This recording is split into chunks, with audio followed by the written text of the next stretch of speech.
I present to you a world where, with power and money, you can do anything. But someone who has nothing appears and beats everyone, beats men, beats women, beats those who hit women too. Let's go. ありがとう。 The Valhalla Academy is one of the top 3 hunter institutes in the world. Every year, many hunters try to enter this institute, but with a success rate of 1 in 500, few succeed. And even among those who do, only 150 students can graduate. You can see that the level of difficulty is just like real life, right? On the first day of class, there's already a bunch of people training. And anything goes. People with nothing in their hands against people with swords. Watching them is the senior combat instructor, Lee Sang-cheol. After a while, someone named Yu Min-jun arrives to see the candidate from his family who deserves all our attention, Yu So-hyun from the Yu Shin family, one of the 5 most prestigious families in Korea. Everyone who crosses her path is defeated due to her talent with mana and the sword. She is a promising talent, but she doesn't draw much attention from the instructor until it is mentioned that her family has communicated with a Constellation guardian from the Yu Shin family. This grabs the instructor's attention. In this world, there are 5 chosen ones to be the Constellation guardians, where it is normal for hunters to receive blessings and protection from the guardians or make a contract for it. Each of these 5 guardians has a different power. The Yu Shin family has the god of the sword, Jang San family, the god of spirits, Jin Choi family, the god of martial arts, Oseon family, the god of fists, Jeon family, the god of the bow. Yu Yan, having communicated with a guardian, is a great genius with incredible potential. Passing the academy test will be easy, they say. This is so important that the whole world is watching through cameras. The fight of the 17-year-old super talent will be against Kim Joo-ha, also 17 years old. The instructors are even surprised at how calm the boy was knowing who he was facing. Confident in an easy victory, the fight begins. Our girl draws her sword, but there's no sign of the boy. She decides to attack. Her swordsmanship was incredible, as well as her control of mana, and the attack was precise. Guys, believe it or not, he just punched her in the chest and won the fight. Our protagonist was even disappointed with the fight. And now we see the real truth 300 years in the past. 3 centuries ago, something had happened at the Tower of Destruction. 2 men were fighting valiantly. The owner, the King of Destruction, Brace, remarked that it had been a great battle, leaving the martial leader, Kim Hae-in-oh, greatly weakened. Brace wore strange blue glasses and had enormous white hair. Kim Hae-in-oh agreed that the fight had been excellent. The MC let out a slight chuckle. Kim Hae-in-oh became very alert when a panel appeared in front of him. It announced that the Tower of Destruction and its ruler, Brace, had been defeated, halting the world's annihilation. The enormous structure began to crack loudly. Kim Hae-in-oh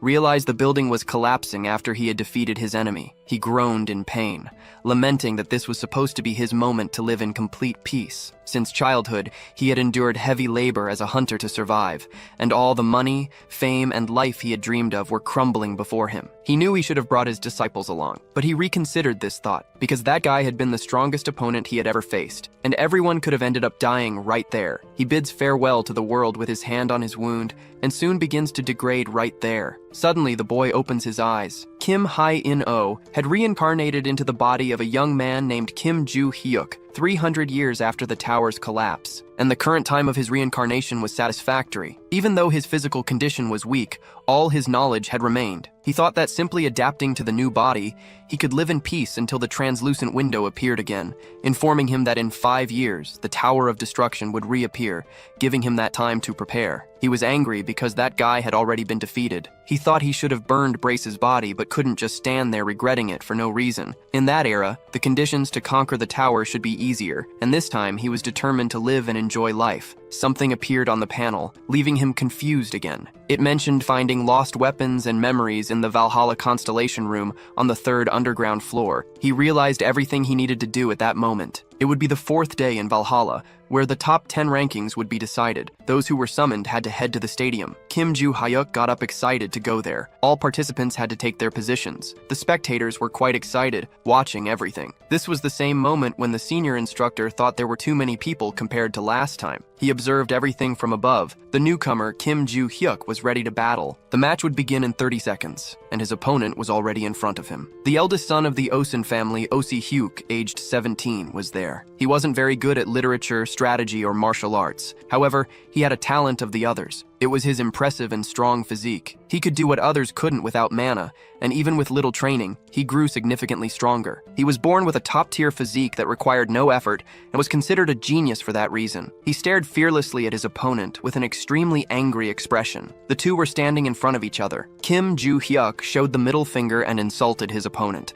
This left Oh Si-hyuk furious and enraged. He charged at him, calling him trash. Kim Joo-hyuk thought that with the body he was reincarnated into, he wouldn't win in close combat and didn't know much about his opponent, with strength being the main issue so far. Even though the enemy had superior physical strength, it didn't mean he would win. Oh Si-hyuk tried to deliver a powerful punch to our protagonist. He dodged because he had martial arts to enhance his physique, and something very important as well. He swept the blonde bully's legs and brought him crashing to the ground. Oh Si-hyuk was left confused and unsure of what had just happened. Kim Joo-hyuk gave a slight wink with his right eye and revealed his ability to observe his opponent, landing a precise blow to his opponent's body, who rolled his eyes, blood coming from his mouth, falling unconscious and severely weakened. Kim Joo-hyuk won the battle, saying that if those two abilities weren't in harmony, this outcome would have been impossible. Even though this body was weaker than before and shouldn't have any problems hunting monsters and being a hunter as he once was, he headed to the exit after annihilating his enemy, leaving everyone who watched the battle perplexed. They commented on how Oh Si-hyuk was knocked out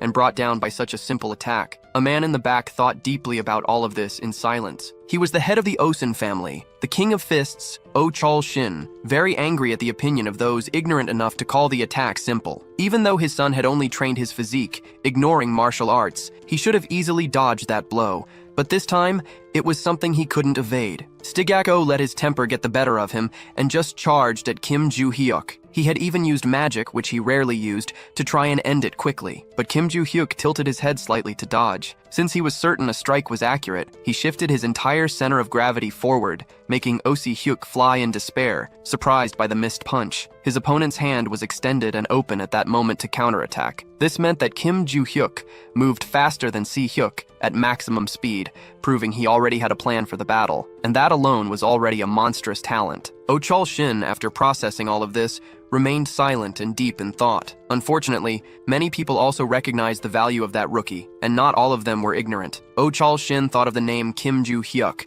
and resolved to ensure the boy would join the family no matter the cost. The stadium lights were turning on. Many fans of Choi Aren Nuna were there, cheering enthusiastically. The boy was quite impressed by those lunatics who had already served in the military, yet were clamoring for a 17-year-old girl, calling her Nuna. That would be the final ranked match. Kim Joo-hyuk was set to fight Choi Ah-ren, the second daughter of the Choi-jin family. At the start of the match, she immediately drew her sword from its sheath, preparing to strike for the first time. Kim Joo-hyuk faced her with a calm, serene expression. The two stood still for a moment, neither moving nor speaking. He quickly assumed she was waiting for his first move, and the fact that she was at least trying to read the situation made her better than his previous opponents. He chuckled lightly, pondering what he should do at that moment. Then he started walking toward his Q opponent, who was on guard. He observed her with a frightening expression, his hands in his pockets. She stared back, fearless and unafraid. She gripped her sword with great strength and determination, releasing flashes of lightning. Everyone was impressed because the girl had mastered the Choi-jin family's elemental exchange ability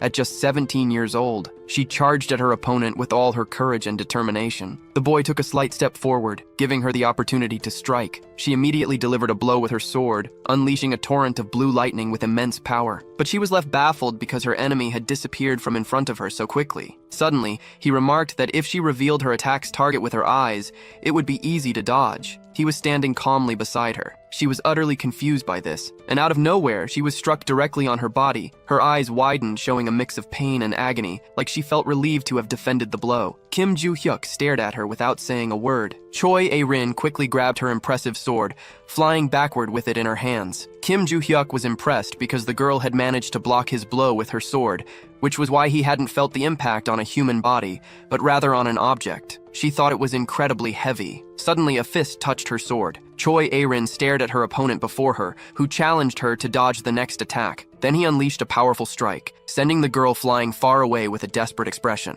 She landed on the ground, sprawled, and left there. The boy thought there was something odd about that attack. It seemed like his posture was slightly off. But in the end, it didn't matter because the victory was secured regardless. The panel displayed the top 10 admissions to Valhalla, and Kim Joo-hyuk ranked first. He was walking nearby, adjusting his shoulder. Suddenly, many voices left him surprised and confused. A crowd had gathered, begging for his attention and acceptance into a group. Annoyed, he shouted at everyone to shut up, wrapping up this chapter. On the news page, a headline was that Kim Joo-hyuk was on the verge of madness, described as a crazy psychopath. 92 comments criticized him, claiming he was likely a bad person due to his reprehensible actions. For a rookie, the boy was seen as very arrogant and over the top. The comments continued discussing his potential and negative behavior. Meanwhile, in the grand towering buildings of Valhalla, the freshmen were being warmly welcomed. Kim Joo-hyuk thought all the introductory information about Valhalla's history was boring and tedious. Then he noticed a boy behind him. The boy averted his gaze with a nervous and shy expression. Kim Joo-hyuk figured he had attracted a lot of attention the previous day. But there was still an unresolved issue, that claim about weapons and memories that the panel had ordered some time ago. On his way, Kim Joo-hyuk thought he only needed to get in and out, which seemed like an easy task. Yet he noticed something nearby. The opening ceremony had already ended by then. The virtual combat simulation room was just ahead. The former chief instructor of Valhalla from the Trojan Guild, Kim Lee-goon, wondered why the class distribution was arranged that way. Ahead was Yu So-yeon from the Yushin family,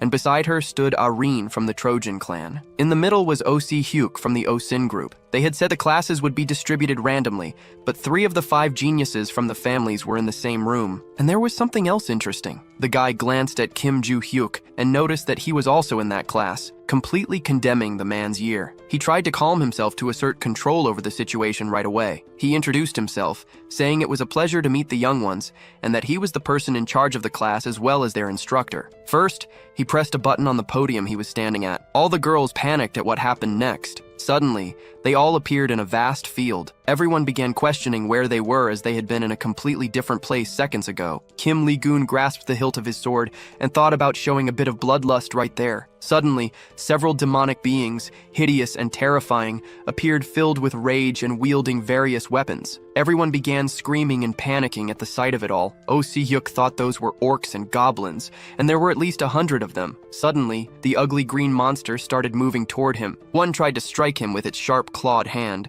and another tried to leap toward the boy, but it was stopped by the protective barrier. Kim Lee-goon thought everything was going according to plan because the barrier was working perfectly. He then called Kim Joo-hyuk closer. The latter approached the podium and was promptly asked by the instructor if he could handle all those monsters entirely on his own without any help. These were the monsters surrounding the barrier. The boy thought silently about his answer. Kim Lee-goon reasoned that he was now certain of the boy's diminished ego, which was natural since most had only ever seen monsters in books and comics. He told Kim Joo-hyuk to stop pretending to consider it and just say no so the lesson could proceed. The boy gave a slight smirk. This made the instructor angry because the boy was laughing, and soon he discovered that Kim Joo-hyuk could, in fact, handle the monsters alone. He thought the boy was bluffing and told him to try since he was so confident and certain about it. Kim Joo-hyuk questioned him, saying that such a thing couldn't be done on the first day without some kind of reward for the mission. After saying that, the boy was really speaking his language and was quickly asked what he wanted to bet on at that moment. He replied that if he handled all the monsters, the instructor would fulfill all his wishes as long as they were within his power. The boy placed his hand on his chin, thinking, and said that although it wasn't a big deal, he would accept the deal. The instructor tried to intimidate the boy, who simply asked for the sword quickly. Because it would be impossible to fight bare-handed without any weapon to assist, he immediately placed his hand on his sword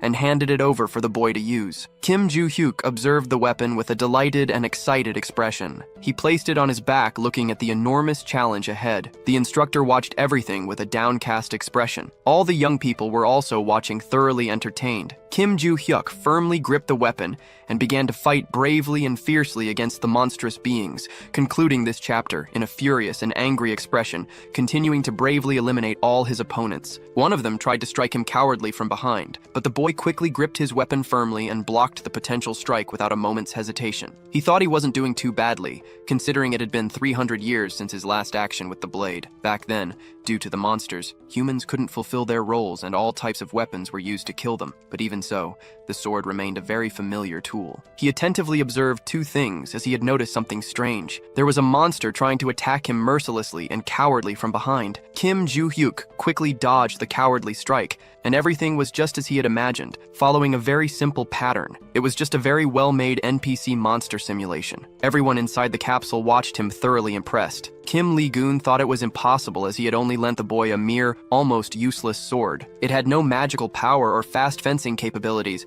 yet the boy was cutting through everything with incredible ease and mastery. It was as if the sword was absorbing all those monstrous beings. The girl was stunned, and the boy reflected on all that madness. She observed him through the protective capsule, standing completely still. She remained silent, not uttering a single word, with an expression of amazement and perplexity. Kim Joo-hyuk stated that he wanted to go to the Constellation room since he had defeated all those weak enemies. He left the area and headed toward the protective barrier. He then asked if the instructor would fulfill his promise, making him visibly angry and irritated. The sun was already setting amidst those towering buildings. Kim Lee-gun wrapped up his class and advised the tired students to rest in their dormitories without lingering in the area. The boy was slumped in a chair in the classroom, thinking the class was too long and wanting to grab his belongings to leave as quickly as possible. He also thought about how he never wanted to teach students and hadn't even gone to school himself before. And while the class had been boring most of the time, he had managed to gather a lot of important information, especially regarding topics related to the history of constellations. In his previous life, there was no such thing, speaking of it. Constellation was the term used to describe the transformation of those who amassed great fortunes into deities,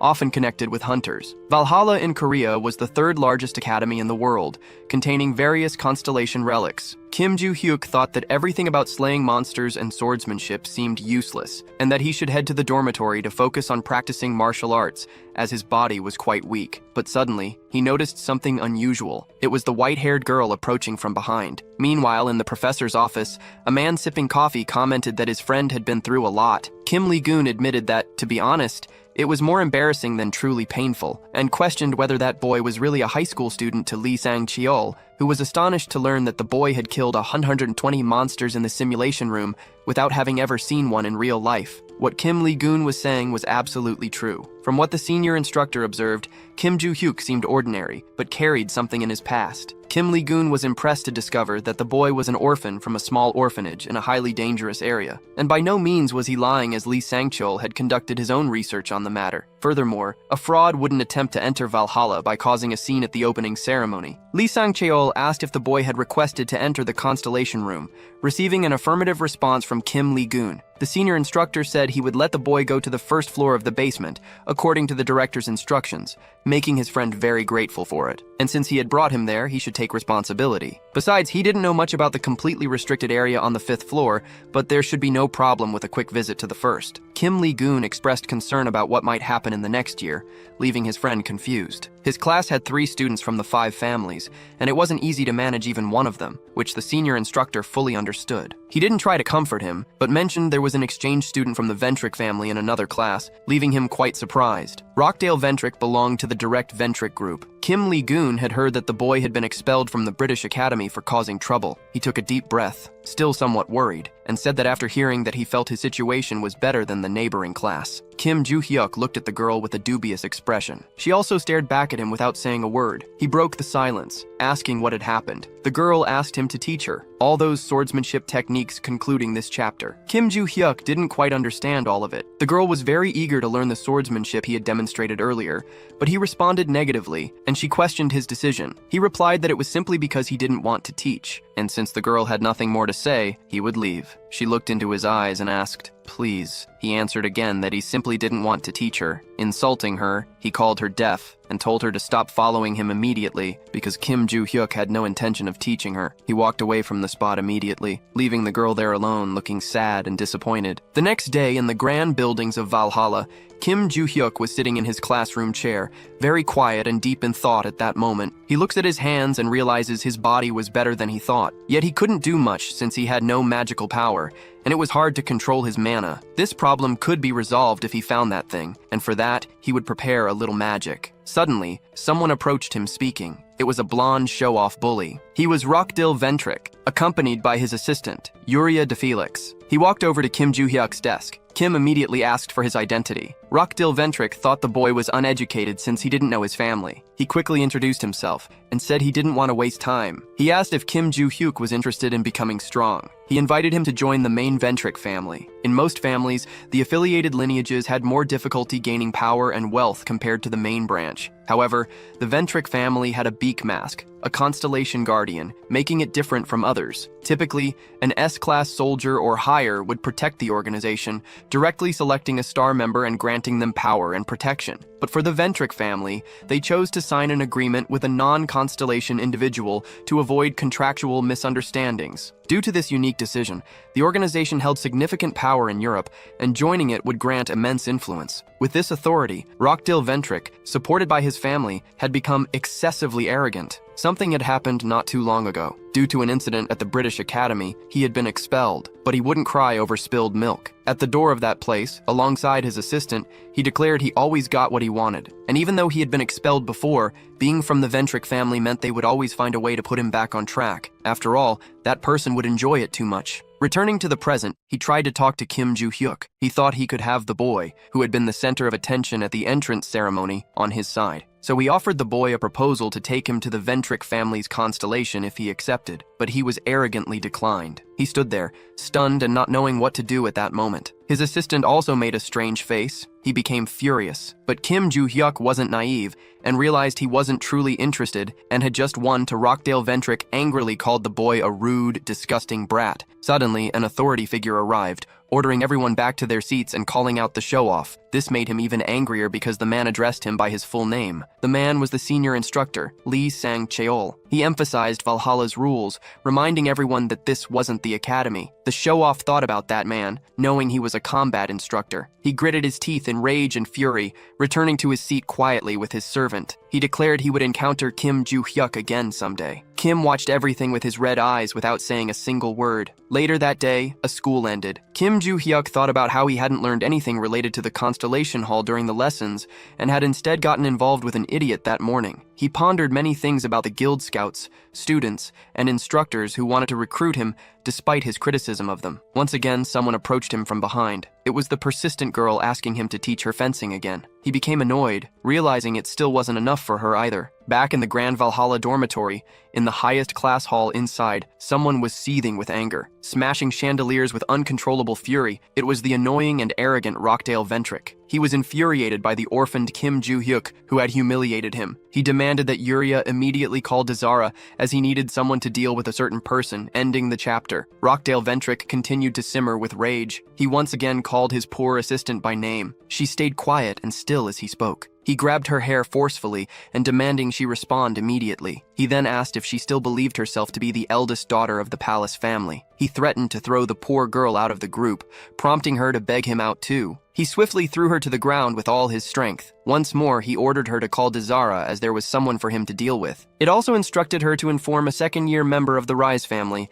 that he wanted to see him. The terrified, helpless blonde assistant replied affirmatively. At the Valhalla dormitory, specifically in Kim Joo-hyuk's room, he was meditating with bright blue magic radiating from his body. He was deeply focused on what he was doing. Suddenly, he coughed, releasing a lot of smoke, realizing once again that his body was truly useless and couldn't summon any magic with it. He entered a deep silence, lost in thought. He began recalling his return to the dormitory that afternoon, when the girl had appeared behind him once again and approached him for the second time. They had already reached the dormitory door, and she kept following him. She repeated her request like a parrot, being so irritating and almost begged for action to be taken. He then proposed 10 million won per lesson. The girl lived deeply saddened and disappointed again, and since she probably couldn't afford it, he had decided to leave. Suddenly, she asked for his phone, leaving him utterly confused and unsure of what was going on. He asked why she was doing that. She was adding her number so it would be easier to transfer the payment, leaving Kim Joo-hyuk even more astonished. Out of nowhere, he received a notification on his phone. It was a transfer of 100 million won,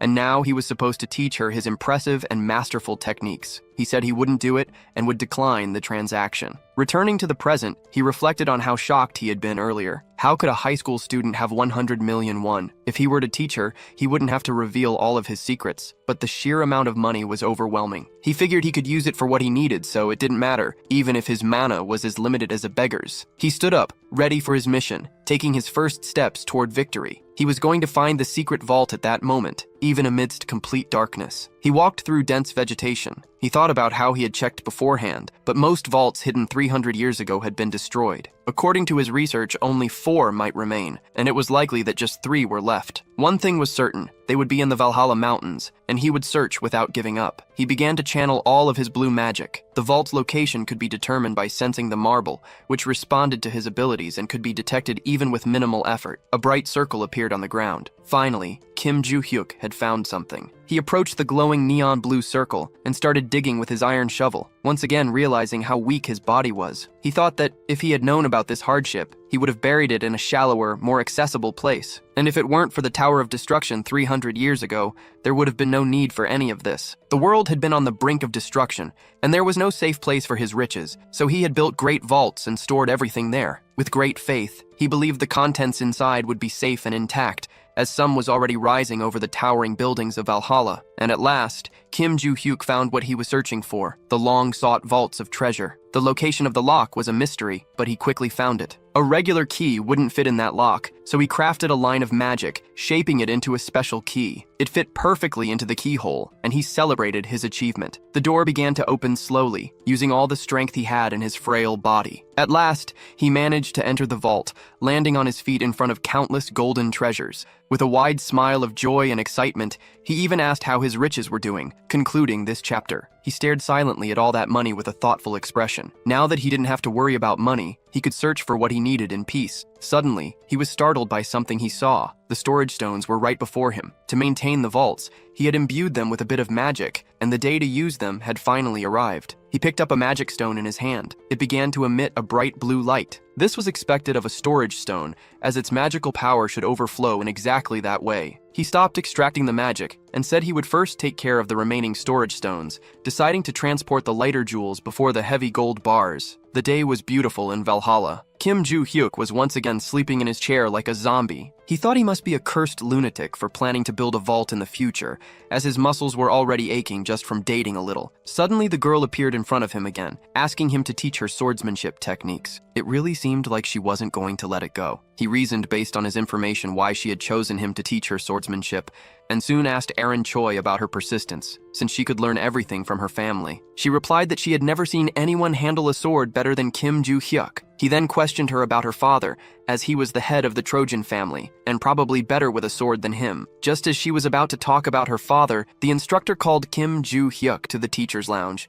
leaving him very confused about it. But it was all related to the things he had asked about last time, and since he really wanted to know, he quickly got up without hesitation. He rose from his chair and left, leaving the girl standing right there. She asked for permission to speak. She remained silent for a moment with a slightly sad expression. Kim Joo-hyuk told her that the next day at 6 in the morning, she should meet him at the local training field. She was stunned by the information she had just received. The boy asked if she didn't want that opportunity. She had a moment of realization and replied that she would definitely be there. Meanwhile, in the nearby teacher's lounge, the instructor sat in front of the boy, and since he had a class in a few minutes, he spoke quickly and without delay. First, Kim Joo-hyuk's access to the Constellation building had been approved, and he only needed to go to the building's basement. However, he was not authorized to enter any floor below the basement. He replied affirmatively and promptly asked when he could do it. He found out he could go that same night and confirmed he would do so. Kim Min-goon was very surprised as he thought the boy would make a scene about not being authorized to go below the first basement floor. Finally, the two parted ways to attend to their respective duties. The boy left the room immediately after that. Megan had already fallen in Valhalla. This was the place they sought. It was the treasure of Valhalla Academy in the Constellation Hall. The boy observed everything around him. There were two guards dressed in black standing and keeping watch. As he carefully observed everything,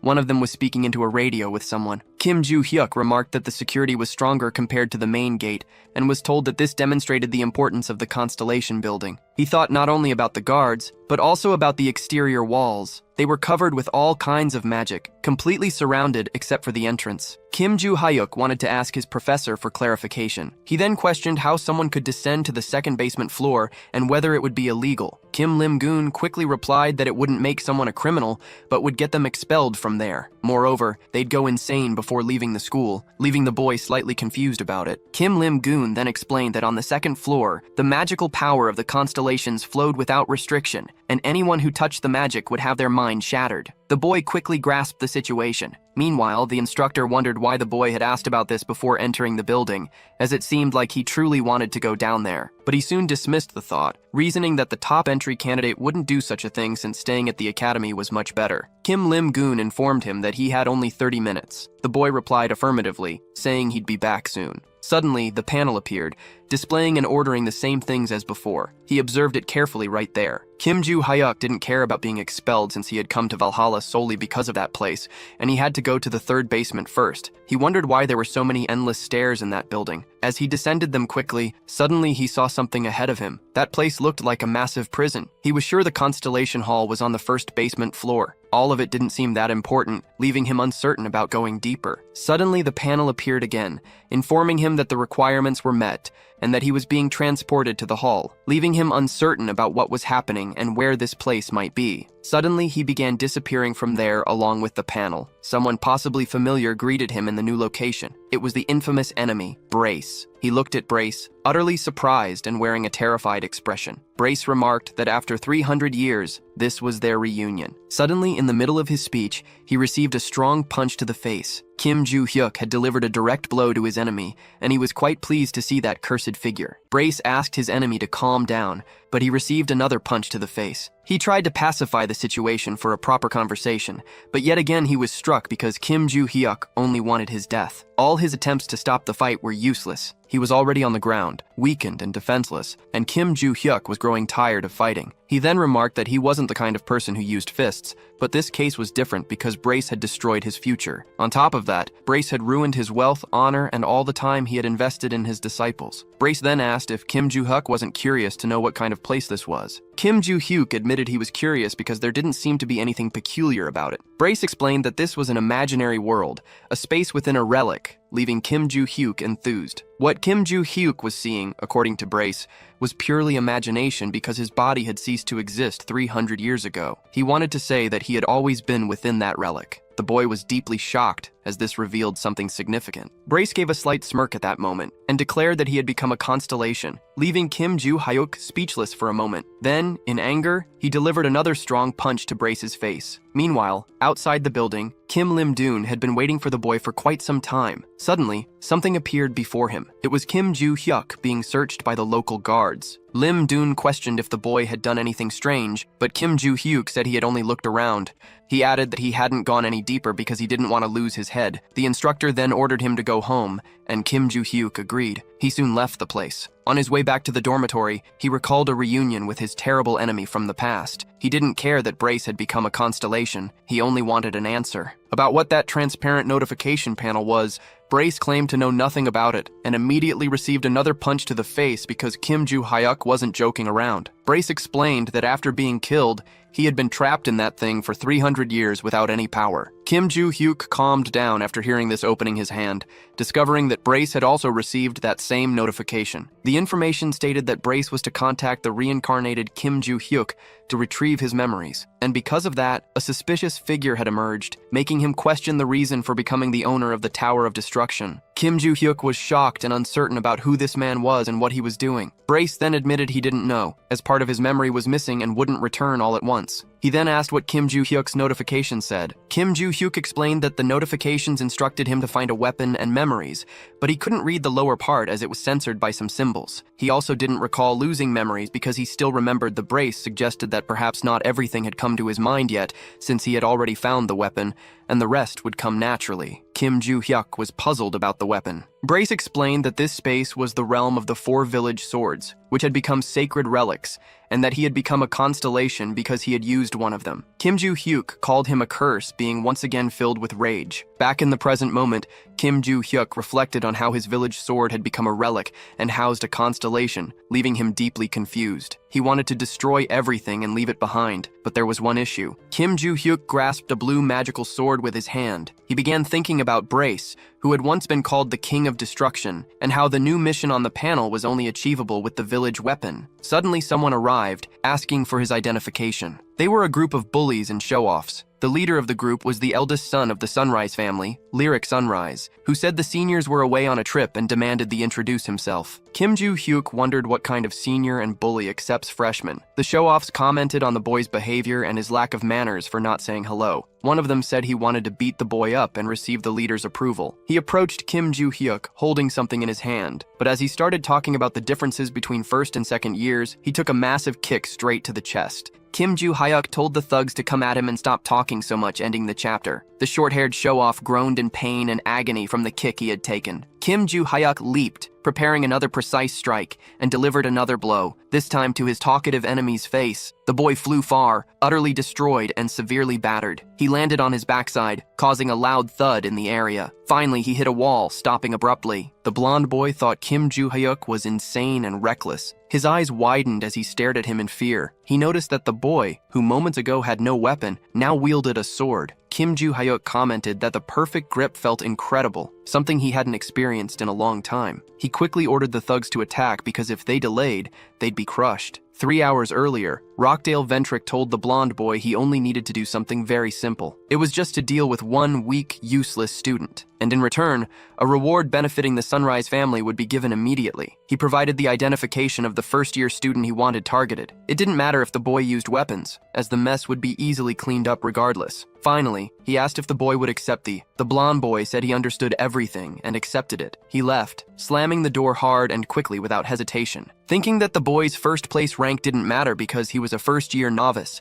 and couldn't compete with someone from the second year. The difference in rank between people was inevitable due to the first year's contracts with the Constellations. Valhalla students had to visit the Constellation room in the second semester of their first year to form a contract and become second years. Once they became contractors, they could invoke and use the power of the Constellation, and in the blonde boy's mind, Kim Joo-hyuk didn't have an active guardian. He thought it would be easy to crush the boy, that's what he believed, but there was a problem with all of this. At that moment, the boy was already moving his sword, striking down yet another show-off. One of them cursed him, holding a sharp, blood-red knife, but suddenly, he heard something approaching him. It was the rookie's sword mercilessly annihilating him without hesitation. Out of nowhere, Kim Joo-hyuk heard something heading in his direction. It was another thug trying to attack him cowardly, the boy throwing his sharp, pointed sword, but it struck only the dirt floor. The attacker stood there, confused as he had missed his powerful, strong strike, and Kim Joo-hyuk was already beside and mocking him relentlessly. He promptly landed a precise sword strike to the thug's filthy, ugly face. The attacker flew far from the spot, leaving his friends stunned at what they were witnessing. And finally,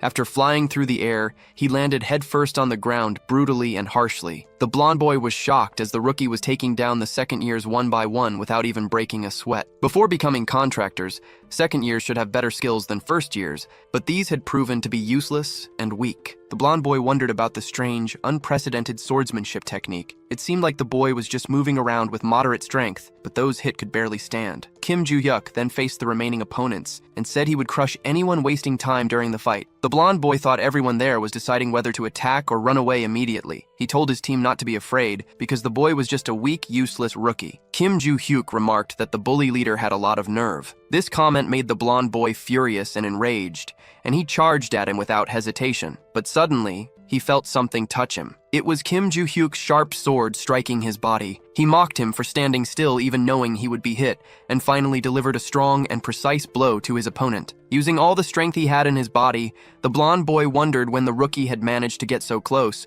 and then collapsed to unconscious. Kim Joo-hyuk immediately opened his palm and slapped the boy's face several times to wake him up. He also asked who they were, and why they wanted to fight him without any apparent reason. The blonde boy explained that they were all senior veterans. Kim Joo-hyuk thought this wasn't normal, and suspected there must be someone behind this pointless fight. The pale boy with earrings admitted it was just to break the nose of the rookie ranked first and nothing more. Kim Joo-hyuk mocked them, speaking about their supposed loyalty as bullies, and as he was leaving, he was called back by the arrogant little boy. The boy warned him that if people found out about the incident, the rookie would be expelled immediately, but Kim Joo-hyuk didn't care, saying everyone would know about this embarrassing and shameful defeat for the losers. Several second-year students had attempted to beat up a freshman, but ended up losing miserably, which would be humiliating if it got out. So the blonde boy should think carefully if he wanted any chance of joining a guild. Kim Joo-hyuk left after saying that, leaving everyone on the ground beaten and humiliated. The clock struck 8:28. Rockdale Ventrick anxiously waited for a call with great anticipation. Suddenly, Merrick Sunrise called him, leaving him excited. He immediately asked the boy if the beating had been delivered as promised, but the boy simply revealed the contractor's name at that moment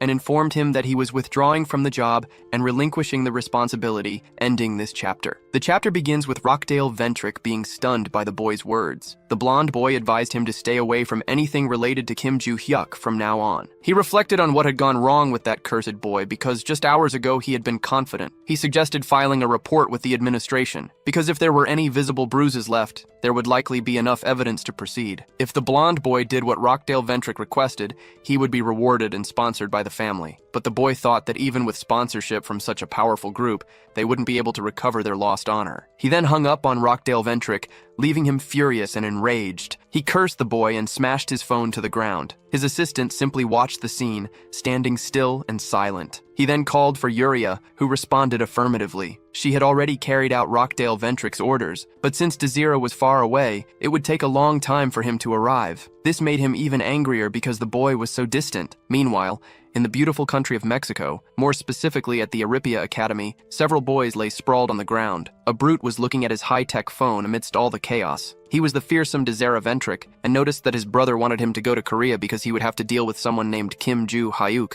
and the reward was already prepared, leaving him excited to hear this. He thought there was no one he could turn to for money after being kicked out, and now a great turnaround had happened in his life. The next day, at 6 p.m. in Valhalla's Grand Training Hall, Kim Ju Hyuk was impressed by the size of the enormous space and was already excited, ready to run tirelessly with great determination. Suddenly, someone arrived and questioned his presence there. He discovered it was Barge in the sealed sword, leaving him surprised. Kim Ju Hyuk was only impressed because he thought the boy had escaped somehow and would need to beat him up and put him back. But since that wasn't the case, everything was fine between them. Kim Ju Hyuk planted his feet firmly on the ground and began stretching, while asking questions to his fearsome enemy. He talked about the sword that had become an artifact and was currently being kept at Valhalla, as well as how they had left the Constellation room with it. Kim Ju Hyuk was concerned because Brace had swapped the weapon for a slightly identical replica. He was questioned about how he had learned to do that and replied that even after losing all his power, he could still create such forgeries. Kim Ju Hyuk discovered that Brace didn't know why he had such strange abilities. Suddenly,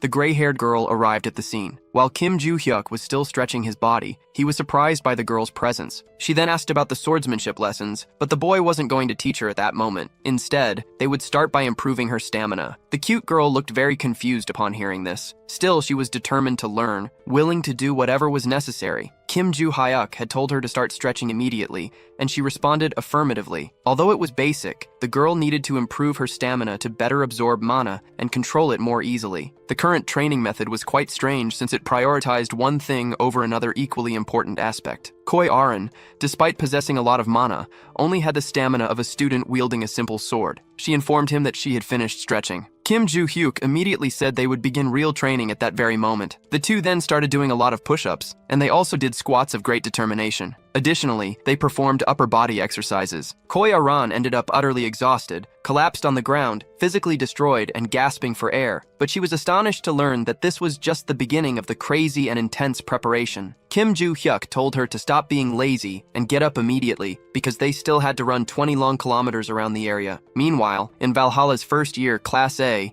Kim Ju Hyuk wondered about the girl's physical condition and commented that she had a body with great development potential. She was next to him, apparently tired, with dark circles under her eyes and a physically worn-out expression. The class teacher then called for silence from everyone present. The superior class instructor and supervisor of dimensional monsters, Lilia, informed them that they would have a simple written exam that day. Even though she had briefly explained it on the first day, she had asked all students to study. So that day, she would test their knowledge of how to deal with each individual monster. The exam began shortly after. Everyone seemed deep in thought as they worked on it. Even Koi Aran appeared to be struggling with the test. Kim Ju Hyuk stared at her as if she were his most feared enemy. Suddenly, the teacher checked the time on her very advanced and stylish watch. She then announced the end of the time limit, instructing everyone on how to return the test papers. That test wouldn't count toward the general individual ranking, but would measure their skills for the next class. Once all the tests were submitted, she informed the class that next week they would begin the first official lesson in the virtual combat communication room. She then bid farewell to everyone as she quickly left the room. Kim Ju Hyuk remained silent after hearing all this with a thoughtful expression. Brace began questioning him about the method he used for the tests, leaving him astonished to learn that Brace had been watching everything. The enemy said he had nothing to do in there and was asked about his thoughts on the protagonist. He explained that, to be exact, you could only hear the boy's imaginations related to him. Kim Ju Hyuk said he had simply written the answers as he knew them, and his enemy replied that he understood. Meanwhile, in Valhalla's first-year teacher's lounge, the teacher was quite annoyed with Kim Ju Hyuk because he dared to call those useless phrases answers. Kim Ling-gun was walking nearby with a cup in his hand. Suddenly, he heard some strange noises around him. There was the teacher, extremely upset and furious at the moment. He approached and asked if those were the tests from his class, receiving an affirmative response. She explained her method for preparing the next lesson and highlighted that there was valuable information within the seemingly simple test. She noted that, as expected from Class A, which consisted of prodigious children from the best families, everyone had done very well, leaving Kim Ling-gun surprised. He then said he would be on his way, and the teacher responded affirmatively. He continued sipping his mysterious drink from the white cup. Suddenly, he was startled by a loud scream, causing him to spill the entire contents of the cup. That was the moment the furious upon looking at Kim Joo-hyuk's test. He approached her and asked if the prodigious boy hadn't tried hard enough. He discovered that the boy had been mocking the class in such a way, leaving him astonished and shocked. Lilia stated that this couldn't be ignored and that she would show all the answers in the next class, because it wasn't that easy to deal with monsters in such a manner. A week later, during a virtual combat simulation at Valhalla, Lilia announced that she had graded the tests from the previous class, and although most students did very well, there was a caveat. She ordered Kim Joo-hyuk to step forward. Without hesitation, he did as instructed. The two stood facing each other. Lilia handed the boy his test sheet. It was marked with numerous red corrections. The teacher then revealed that Kim Joo-hyuk had received a 0, and it seemed he hadn't taken the tests seriously. He disagreed, insisting he had put effort into it. She had a few questions for him. The first was his answer to the question about the most effective method to handle a stone goblin. Kim Joo-hyuk replied that the solution was to strike it in the stomach. The second question asked what to do if 8 wild goblins were charging at someone. Kim Joo-hyuk answered that the solution was to send each one to hell, starting with the closest. The teacher couldn't believe he was serious with those answers, and he hadn't even tried to disguise his lack of effort. The best way to kill a stone goblin wasn't with a sword, as it wouldn't be powerful enough. Lilia doubted Kim Joo-hyuk could even manage it. He contradicted his teacher, saying he would finish the fight with a single strike. This left her irritated with his nonsense and boundless ego, but she understood his confidence, and since Kim Joo-hyuk was so sure of his answer, she decided to give him a unique opportunity. Suddenly, a loud noise echoed through the area. A monster roared, trying to intimidate everyone. It stood in front of the prodigy boy and the protagonist. The teacher then informed him that if he could kill the stone goblin exactly as he had explained, she would immediately change his test grade. Kim Joo-hyuk said he understood. He placed his test on the control table for the time being. He then selected a single sword from among all the weapons and charged towards the stone goblin without hesitation. The goblin stared at him with a horrifying, grotesque expression. The teacher already knew he had killed 120 goblins before, so she was confident in his talent. But there was a catch. Against this stone goblin, a random sword alone wouldn't suffice. Suddenly, the goblin began to scream in pain and agony. The boy had already started landing precise blows. The teacher was astonished at what she was witnessing. The goblin groaned desperately, with a gaping wound in its body and a deep crack in its head. Kim Joo-hyuk then began channeling mana into the fight. He discarded the simple sword, throwing it far away. He finished the battle easily, without any real excitement. With a single strike to the goblin's stomach, the fight was over. A little girl was impressed because, without any magic, he had killed a stone goblin with just one sword. The burly blonde boy watched in complete silence, utterly shocked. Even Choi Arin was visibly amazed. Lilia let out a deep sigh and asked how the boy had managed to do that. He explained that he had simply struck the goblin in the stomach, leaving the teacher puzzled. She felt that to kill a stone goblin with just a sword, one would need to be at least an A-class contractor, which made logical sense under these circumstances. Yet the boy had done it with just a weapon. He then asked if his answer had been correct, but Lilia replied in the negative, saying it had just been one question, and there were more to come. The boy was perplexed because it seemed like everything would happen again. Suddenly, the ground began to open. He was amazed at what he saw. It was a vast, dark tunnel stretching endlessly. Kim Joo-hyuk immediately asked his teacher what it was about. She told him to focus and look ahead. A faint step was heard. A few monsters appeared from the darkness of the tunnel. She thought it was challenging to control goblins with rage issues because using the wrong technique could trigger their scream ability, attracting more goblins from the area. Typically, one would fight them with magic and kill them all at once or simply flee. And although the boy could only see 3 goblins in front of him,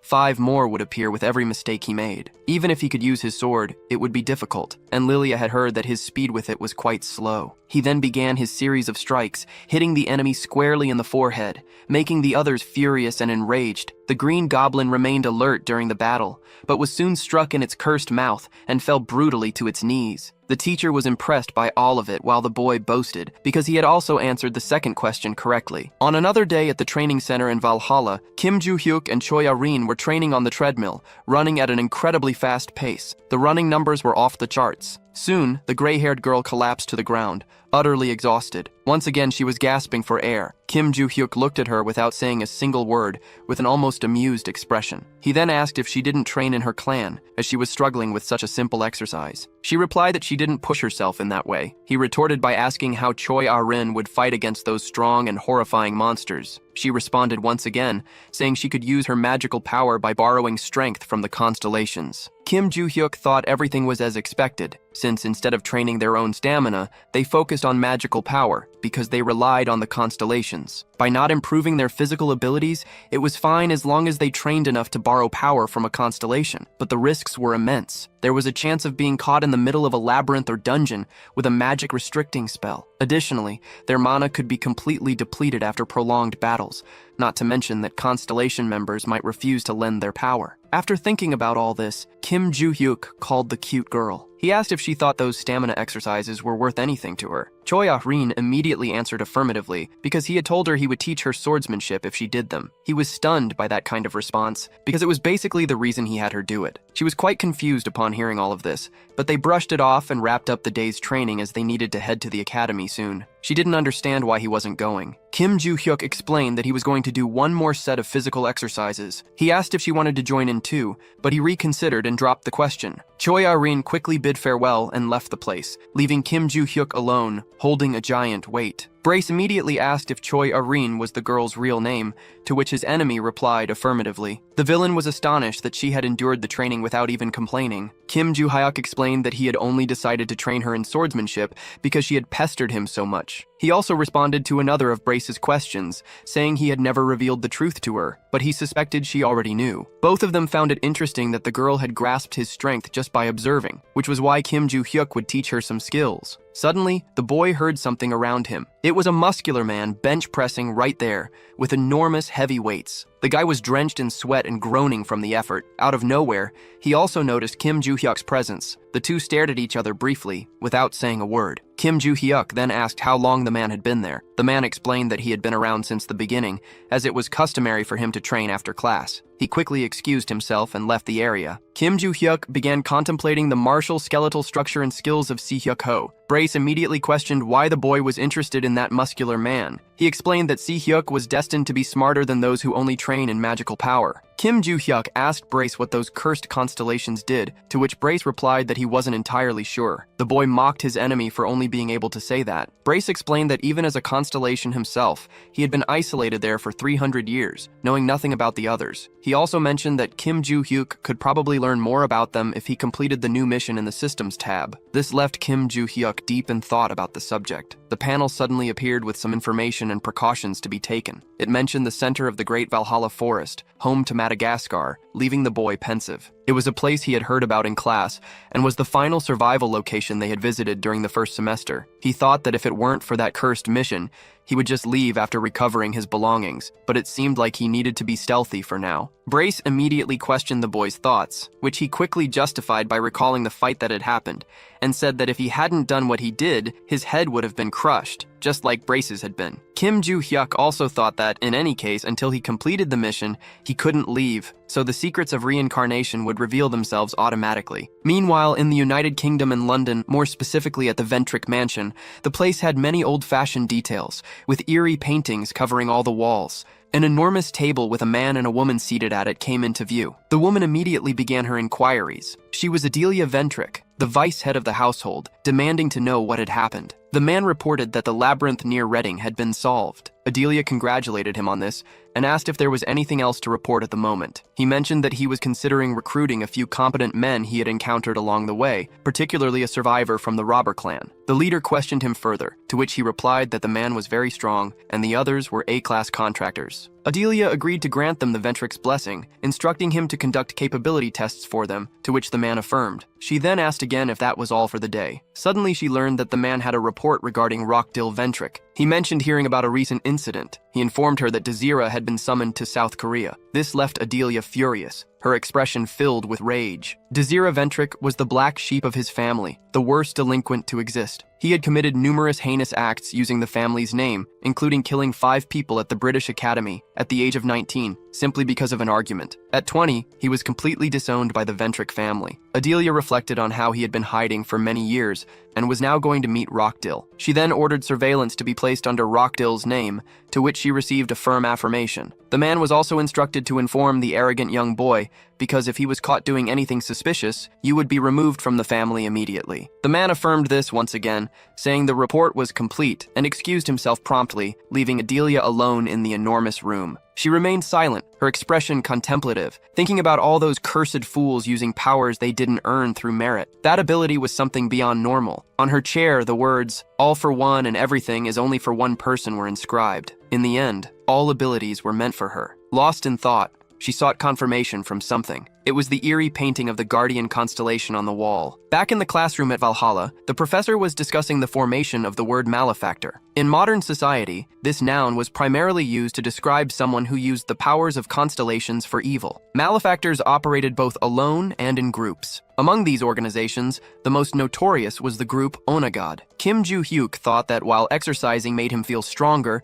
he also had a knack for using mana. Though not at a genius level, he was much better than before reincarnation, yet something still felt off. This made him question the reason for the poor condition of his body earlier. When he tried to circulation on the first day, he could barely finish as his mana was below that of an average person, and his physical state was so poor that just digging a little left him feeling faint. Yet even with a body like that, it shouldn't have deteriorated to such a degree. Something must have happened in the past, but there was no reason to stress about it now. Suddenly, a finger tapped on his desk. He looked at it, calm and composed. It was the beautiful Yu So-yeon. She left a crumpled piece of paper on his desk. The boy was surprised by the note. On the paper, a large "hi" was written. Kim Joo-hyuk wondered what was going on now. A little while later, Kim Lim-goon announced that the students would be allowed to leave campus over the weekend, but they needed to submit separate requests. He concluded his lesson with that simple announcement. Kim Joo-hyuk reflected on the idea of leaving the campus. He quickly filled out his request for a Saturday outing with a rather trivial reason. Brace was surprised by the boy's decision, which he confirmed was genuine, and asked where he planned to go. Before he could answer it, he heard a voice calling him. It was a cute girl wearing a tire. The two had a brief conversation about what had happened hours earlier. Kim Joo-hyuk had even responded politely to her note,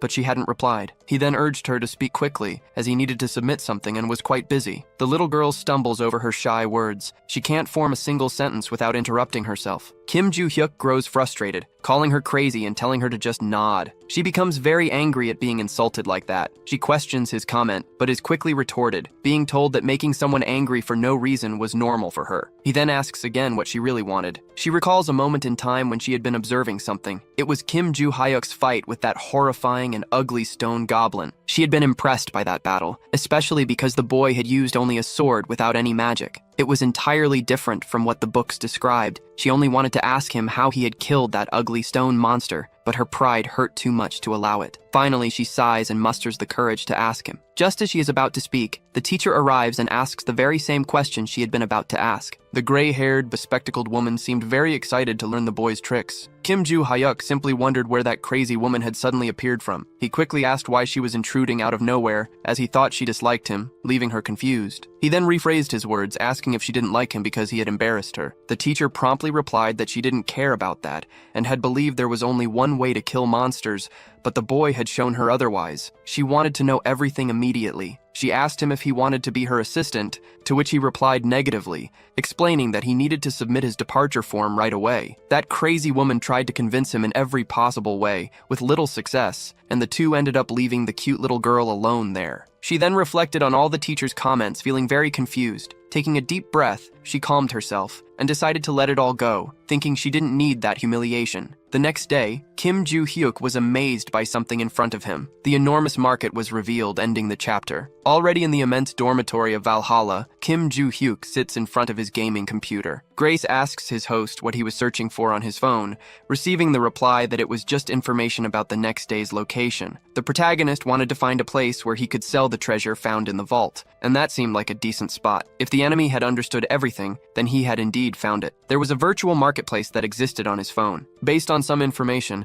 only an entry fee was charged to exchange practically anything in that supposedly dangerous dark web shopping environment. The reason for such an unusual marketplace's existence was explained by the fact that its creator was a guardian constellation called the Secret Ruler, according to the protagonist of the story. Thus, high-class individuals openly used the tool, and despite being completely illegal, governments dared not interfere in it. That was also the reason he managed to figure out how to enter so easily, deciding to use it for a Kim Joo-hyuk reads some simple tutorials on the internet. He soon notices that there was a link in the comments section of the post he was reading. Suddenly, some messages arrive from the little girl Choi Ah-rin. They were several bunny emojis crying a lot. She informs her trainer of her absence from the next day's training, to which he replies that he also had a commitment. Kim Joo-hyuk sends a few laughs in between the messages. This leaves Choi Ah-rin quite confused about their meaning. He quickly explains that he was just wishing her a good trip. He also asks her to stop sending so many emojis. Kim Joo-hyuk wonders about those virtual bunnies, but quickly shifts his focus to his real goal of securing a reservation and location. He quickly clicks on something dubious on his phone screen. Soon, he leaves his house dressed darkly, wearing a long hoodie and a hood over his head. The location was somewhere nearby. It was probably an old cafe in the region. The entrance was right in front of him at that moment. The wooden door of the place was old, and inside there was a huge mess. Kim Joo-hyuk opens the gates of the place to enter cautiously. He just needed to go inside and head to the right corner. The likely spot was right there, close by. He opens that gray door with his hand and slowly enters another room in the place. Soon, he sees something impressive in front of him. All of that was the grandiose black market. Night was already falling in the area, and the moon shone brightly in the darkness of the sky. All of it seemed very strange to Kim Joo-hyuk. It was his first time there, but the place was coincidentally very familiar. The purple sky, along with the clouds and moon,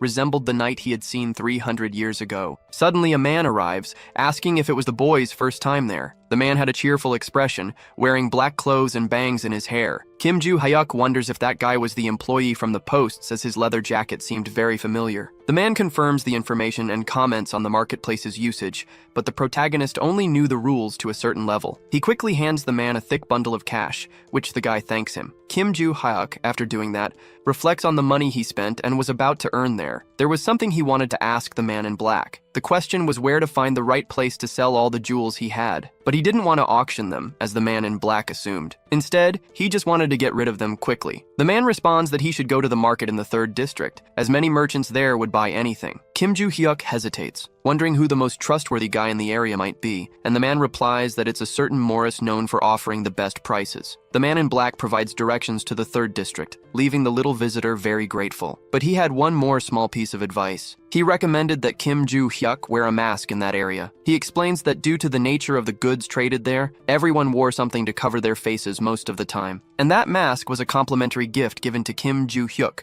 who thanks him from the bottom of his heart. The man in black asks him to enjoy his time in the area, now in the 3rd district of the Grand Black Market. A man in a white mask is seen observing a beautiful, shiny diamond stone. Soon, Kim Joo-hyuk approaches, asking for his identity. It's confirmed that the guy is indeed the real Morris of the good prices. The protagonist informs him that he has some valuable goods to sell. Morris said it all depended on the items, but if it was just gold or jewelry, the evaluation would be quick and practical. Kim Joo-hyuk promptly started taking things out of his large backpack. Quickly, a black bag, seemingly heavy, appeared from within. He stated that he wanted to sell the contents of that bag. Morris wondered about the objects inside it. He immediately began evaluating the ring that was there. Suddenly, he was quite surprised by what he was observing so meticulously in front of him. That ring was a rare artifact from the era of destruction. It was definitely an ancient and very precious item, regardless of the angle it was viewed from. Morris wondered if the other items were the same. Inside the bag, there were many of them shining brightly. The man with the white mask determined that they were all undoubtedly from the same era. Suddenly, he heard someone calling him, making him very alert. It was Kim Joo-hyuk, asking how much he would offer for all of it. This left him quite unsure about what to do. He wondered how such a young boy had managed to acquire so many precious, rare, and ancient artifacts. He then asked Kim Joo-hyuk where he had gotten all those items. The latter replied that such questions probably shouldn't be asked in that place. Morris, known for his fair prices, quickly apologized for it. He regretted the mistake he had made, which put his good reputation as a negotiator at risk. He then said he didn't know how much to offer for everything. He couldn't process those items as they were artifacts from the era of destruction, and he lacked the capital to buy them all. Kim Joo-hyuk then considered the pieces and asked where he should go to get a fair price. Morris explained about the tall auction building on the way. Another question question was directed to him regarding how long the auction would take. He replied it would take 2 to 3 weeks because many people booked slots, making the process slower. After another question, Kim Joo-hyuk found out he would need to return to the market personally afterward. He lamented learning about all these frustrating procedures. He quickly asked the approximate value his goods would reach at the auction. This made Mr. Morris very thoughtful. He soon picked up his cell phone. He showed the approximate value, leaving the young man very surprised. The boy thought about how many zeros were on that screen and how expensive the goods were in the past, which is why he had kept them. He then asked how much of that value Morris would not have. Based on the estimated value,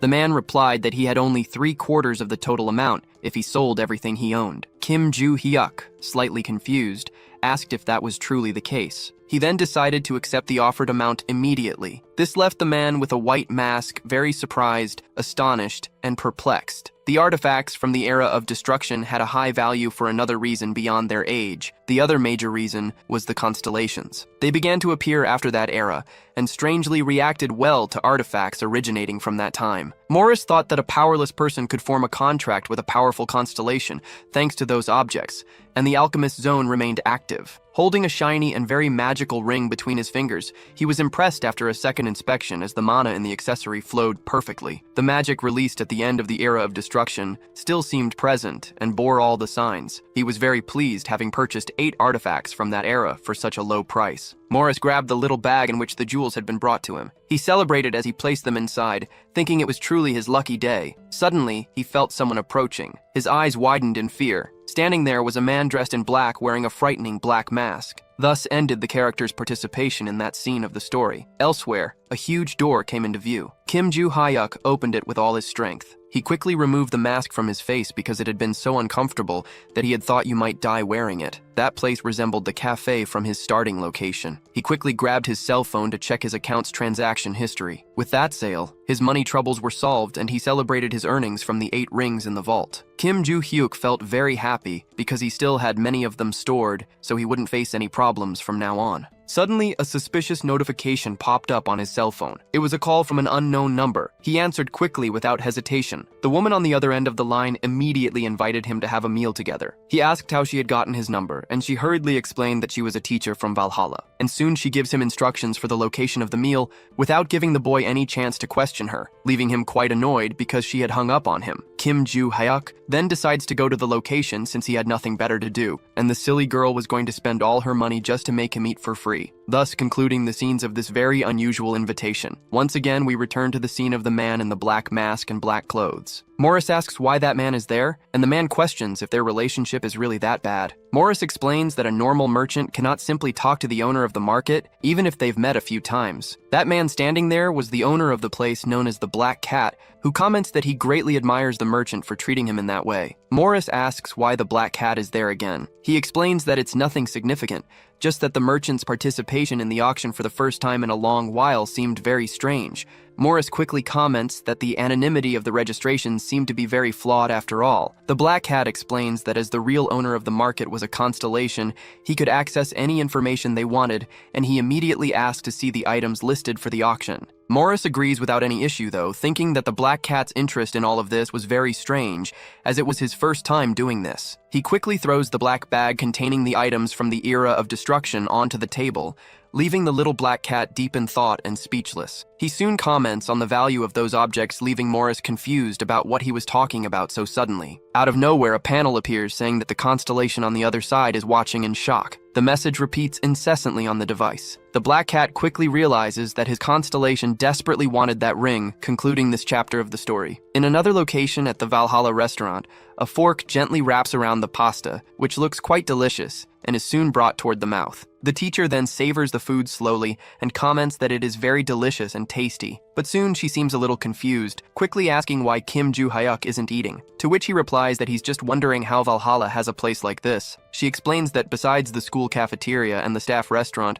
there's also a normal place like this, but Kim Joo-hyuk isn't very interested in it. He then asks why she called him there. She's speechless for a brief moment. Then she quickly invites him to be her assistant, but she immediately declines. The teacher asks him not to refuse so quickly, as he would gain many benefits as an intern. She pleads with him to listen for a bit because it was obvious she would make this request. Kim Joo-hyuk shows a tiny bit of interest, asking about those benefits. The teacher says he would receive a scholarship and other financial aid, but he still isn't very interested. He would have the chance to write a paper with his mentor and could write about the 3 types of attacks on monsters. If that happened, his name would be listed in the World Association of Monster Research, gaining much glory and wealth, but he still doesn't care. The teacher keeps trying to convince him, even offering more days off from school, but Kim Joo-hyuk remains unimpressed, leaving her deep in thought about her next persuasive proposal. She tries to appeal to his oversized ego and fails miserably. Frustrated, she tries to end the conversation by imposing that he become her assistant. Kim Joo-hyuk responds again that he doesn't want to, thinking that her proposals weren't tempting or decent enough to accept. His urgent goal at that moment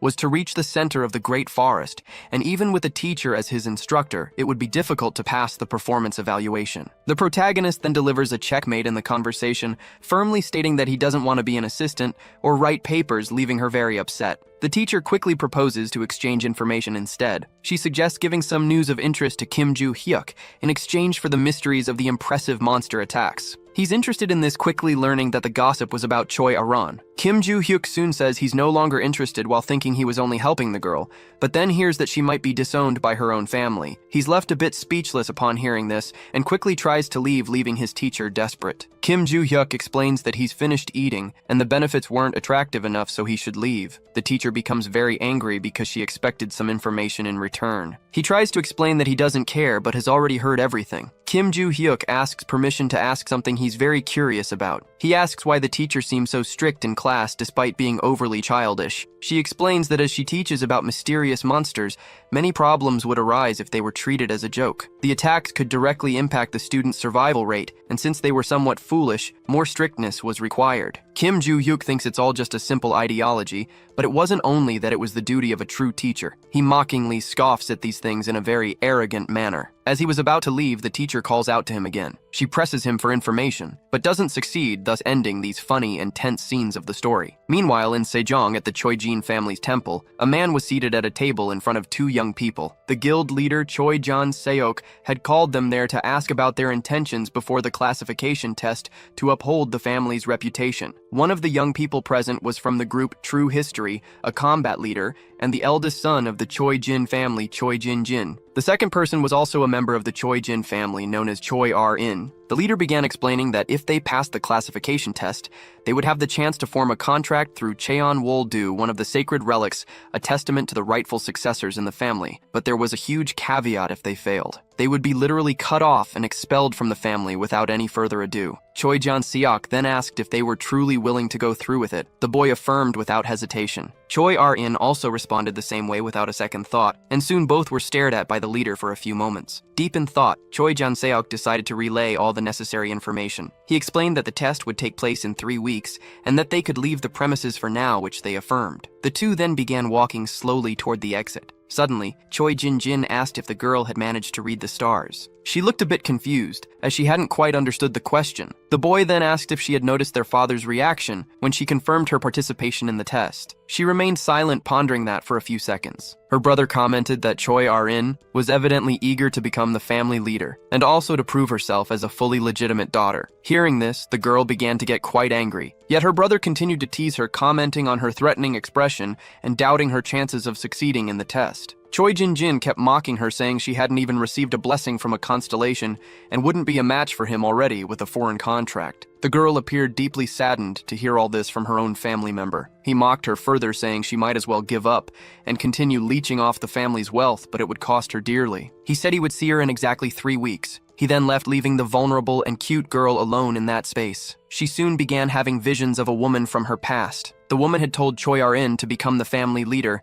because with that goal achieved, she would be free to do whatever she wanted. She quickly opened her eyes, her expression now fearless and determined to face her challenges in the upcoming chapters of the story. Meanwhile, in classroom 1A, all the students were attentively following the teacher's lesson, except for Kim Joo-hyuk, who seemed very thoughtful at that moment. He was impressed because Brace was worrying about the time of the school's midterm exams. The protagonist explained that he usually didn't pay attention in class, so he didn't care much about what the teacher was explaining. That gray-haired teacher mentioned that everyone should already know the importance of Valhalla's midterm exams, because in both the midterm and final exams, students with the lowest grades were immediately expelled, so they needed to organize themselves well. The teacher also urged them to prepare thoroughly for both the theoretical and practical tests to avoid low scores. Kim Joo-hyuk was more concerned about the theoretical test than the practical one, as he was already very skilled at the latter. He thought he needed to stay in that school until he could reach the center of the Great Forest, even though he didn't know how to get there. So he quickly decided to call Barch, who responded immediately. He asked if Barch had already attended most of those classes, receiving an affirmative reply. Kim Joo-hyuk immediately decided that Barch would take the test for him, leaving the latter very confused about this. You would only check his opponent's responses to tell if something was wrong. Barch thought this was a bit unfair, as it felt like a representative was taking his test, but Kim Joo-hyuk countered, saying everything would work that way one way or another, so he should just do it alone. Meanwhile, the professor concluded the class for the day, wishing everyone good work, to which they responded affirmatively. Kim Joo-hyuk immediately grabbed his backpack to leave the place, but suddenly someone called him as he was on his way out. He quickly asked what that little girl wanted. She questioned whether there would be training that day. The protagonist replied affirmatively, asking why she was asking, but Choi Aran explained she didn't want to stop, leaving him a bit confused. Kim Joo-hyuk then asked if she wanted to learn fencing, since it was already time to start that process, considering she probably didn't even know how to use a simple sword. He explained that it wasn't fencing or martial arts, but that he would show her how to handle some weapons. Thinking that besides this, it was also past time for her practice with her own weapon, he quickly told her to meet him at the academy's training hall, to which she agreed, concluding this scene from chapter 17. Already in the school's training center, Kim Joo-hyuk asked Choi Aran how long it had been since she used her sword. She replied that it had been a day and a half since she last touched it, as she had been focused on strength training. Her trainer quickly discovered that before that, she practiced every single day. He asked her to show him her sword immediately. She then grasped her weapon's hilt firmly and drew it out with seriousness and care. Kim Joo-hyuk then began instructing her on more professional techniques for using the weapon, leaving her a bit confused about the position of her ring and pinky fingers. But when she finally got the positioning of her hands and wrists right, something magical happened. She didn't understand what was going on at the moment, but it was the mana from her sword manifesting beautifully. Choi Aran thought she hadn't even infused magic into it, and it felt more secure and stable than before, even when held with both hands. Kim Joo-hyuk then asked her to attack him with all her strength. She responded affirmatively without hesitation. He quickly began drawing his sword firmly, and then brandished it facing his weak little student. She warned him she was about to begin her attacks. She immediately started running toward her opponent, the professor. In doing so, she began noticing something strange about her foot speed. Kim Joo-hyuk easily defended her blow without any effort. He commented that the little girl had gotten much faster, but there was a caveat. He quickly instructed her not to use too much unnecessary magic on her feet. She responded with affirmation and understanding. Once again, she prepared her beautiful sword to restart her attacks while firmly planting her feet on the ground with all her focus. Finally, she darted toward her professor, delivering a quick and well-planned strike. Kim Joo-hyuk immediately commented that her charge had been very good, but there was a catch when she stopped. She needed to rotate her body a bit more. Choi Aran said she understood those instructions for improving her strikes. Kim Joo-hyuk quickly asked her to attack him without mercy again. She replied with an unhesitant okay. She quickly began implementing her battle strategies, trying to land several strikes on Kim Joo-hyuk's chest. Her attacks were so fast that the sword left trails of light in the air. The protagonist tirelessly tried to dodge those blows, successfully doing so as her sword only hit the ground. The two stared at each other briefly after that. Choi Aran thought everything was going as expected, while she bravely faced her opponent, trying to strike him mercilessly with no intent to give up. She was much stronger now thanks to Kim Joo-hyuk's impressive and useful training, who faced her bravely with a calm and serene demeanor amidst the battle. The duel was so intense that their swords clashed mid-fight, ending this tense and productive chapter. The sun was already setting over the Grand School of Valhalla. The scene then shifted to the training room in the area where Choi Aran and Kim Joo-hyuk were still training hard. The little girl was already very tired, her breathing heavy. Her trainer then announced that an hour had passed, deciding to end the training for the day, to which she agreed affirmatively. The girl in the pink outfit soon sat down, breathing heavily and visibly exhausted from the battle. She watched her trainer sheath his sword. She thought that his weapon handling was sharper than ever, and couldn't even be compared to his skills during the opening ceremony. However, there was still one major issue. She hadn't even managed to match Kim Joo-hyuk, even though she had clearly asked him to teach her the sword technique. She quickly called out to Kim Joo-hyuk after processing all of this. She asked him to duel her again at the next suitable opportunity. This left him slightly confused by her unexpected request. He thought it was definitely useful to duel with Choi Aran, in addition to being fun to teach her, as she was very talented and hardworking. He had sensed her familiarity with the sword technique during the entrance ceremony, even though she was out of breath, unlike him. In any case, thanks to her familiarity with the weapon style, she could help him regain his sense of technique. If it had been 300 years ago, she would have easily been his disciple. Choi Aran asked again if they would duel one more time. Kim Joo-hyuk thought for a moment and decided to tease her, saying he didn't want to at all. Choi Aran simply agreed, leaving her trainer a bit disappointed that she gave up so easily. She explained that it was because he was completely right. She thought that if she followed Kim Joo-hyuk's advice to the letter, she would definitely become much stronger. Slightly disappointed by her remark about him being correct, he replied that it was fine, and that training was over for the day. Choi Aran said she would see him next time, and he responded affirmatively, ending the scenes of the chapter. Now we are at the Grand Valhalla Stadium. It was Yoo So-hyun's first time there since the opening ceremony. Oh Se-hyuk thought about the number of first-year students present, as he hadn't expected so many people. Choi Aran simply observed everything silently and quietly, saying absolutely nothing. Kim Joo-hyuk wondered why everyone was gathered there in that place. Grace replied, saying that the teacher had told him about this 2 weeks ago, leaving him quite confused as it had been so long ago. Suddenly, the head instructor called for attention as he was about to explain Valhalla's midterm exams. The first practical evaluation was a dungeon raid. All students would form groups to enter an artificial location, which was already being constructed right in front of them. While all the students were gathered, the senior instructor announced that they were free to choose groups of up to 8 members. The evaluation would be based solely on the level of contribution during the dungeon raid, and there was also a very important elimination criterion. If the allocated time ran out, everything would end immediately. The senior instructor also made it clear that the dungeon difficulty level was F+. He then gave the order to start the exam immediately. The timer began counting down right away, and murmurs, along with the desperation to form teams, quickly spread among the Valhalla students. The teacher and senior instructor agreed on the students' eagerness, but there was a catch to all this. Yoo So-yeon remarked that the dealer in her team wasn't good enough and looked for someone else, even though the boy claimed he could handle it without any issues. She thought she didn't need to choose someone better than herself, as 5 hours was enough time for 8 people in a dungeon of such a low level, because what mattered was contribution, and a team of 6 members could combine good skills and great talents. She quickly gave the command to start while also considering how difficult it would be to stand out in the task. The senior instructor thought everything was as expected as a 5th-generation child understood the exam's objective, while the rest of the students didn't. They would usually enter with a group of 20 people, or typically with teams of 8 members. And if a team wasn't well balanced, conflicts would occur, making these 3 outcomes plausible. After considering this, the instructor told the teacher that in 30 minutes the students would enter the dungeon,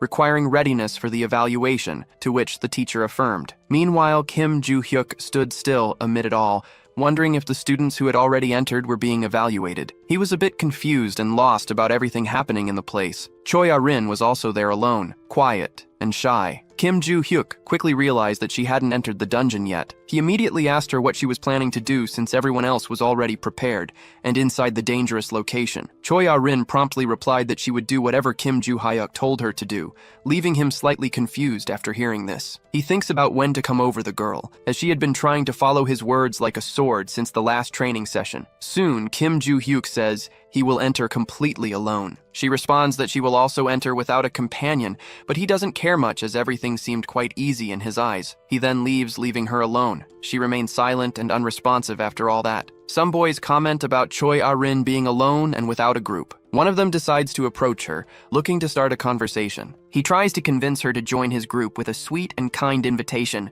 but she apologizes and says she will enter alone, rejecting everything. The boy tries to stop her, saying she would likely be eliminated easily. Choi Arin responds that she will manage because Kim Joo-hyuk said it wasn't difficult. This leaves the boy even more worried and exasperated, but all this advice is ignored and futile as she enters the dungeon alone, concluding this chapter of the story. Everyone at the Valhalla Stadium had already entered their respective dungeons along with their groups. Meanwhile, they were being monitored from the observation room. The professor watched everyone attentively, remaining silent and focused. Suddenly, a monstrous being appeared in one of the group's dungeons, and soon, Bi-yoon Kyung-yoon earned 2 precious points. Bi-ba-ye-ji scored 1 more point than him. Meanwhile, Bi-yoon Jin-soo managed to secure only 1 point. The senior instructor observed everything with a serious and focused expression. The professor thought everything was going as expected, as the scoring system was difficult, highlighting the rigor of the training, and they were evaluating with speed and precision without errors. When Lee Sang-chul was active, they called him the clear master because he was a legendary contractor with a 99% success rate. The professor believed he understood the essentials of dungeon attacks better than anyone, which allowed him to evaluate so effectively and deserved immense respect. Meanwhile, he was watching everything happening on the battlefield, thinking it was an excellent year overall. He believed the fifth-generation students were active as a whole, and among them, there was an exceptional student, the impressive and fearless Yoon So-yeon. At that moment, she was giving orders for positioning and actions to her teammates. They were in a frantic battle against the monstrous beings in the dungeon, which attacked them mercilessly. Yoon So-yeon quickly informed her team that the front line could not fall under any circumstances, and immediately ordered all archers to shoot. The minister groaned in pain and agony from the arrow's hits, while Yoon So-yeon attacked him mercilessly, with precise and powerful strikes, eliminating him after the intense battle, and causing him to disappear as a hologram in the simulation. Lee Sang-cheol thought all of that was incredible, as it resembled a standard dungeon attack. Yoon So-yeon had to find fixed roles for the team members to perform, managing to score points and even form an effective midline with the group. In any case, if she performed well in the bi-monthly exams, it was only a matter of time before she returned to the top, because if not for Kim Joo-hyuk at the entrance ceremony, her record would not have been tarnished. After thinking about all this, Lee Sang-cheol decided to check how the story's protagonist was doing in the practical test. An error appeared on the panel, indicating that he hadn't been found. This left the senior instructor very confused,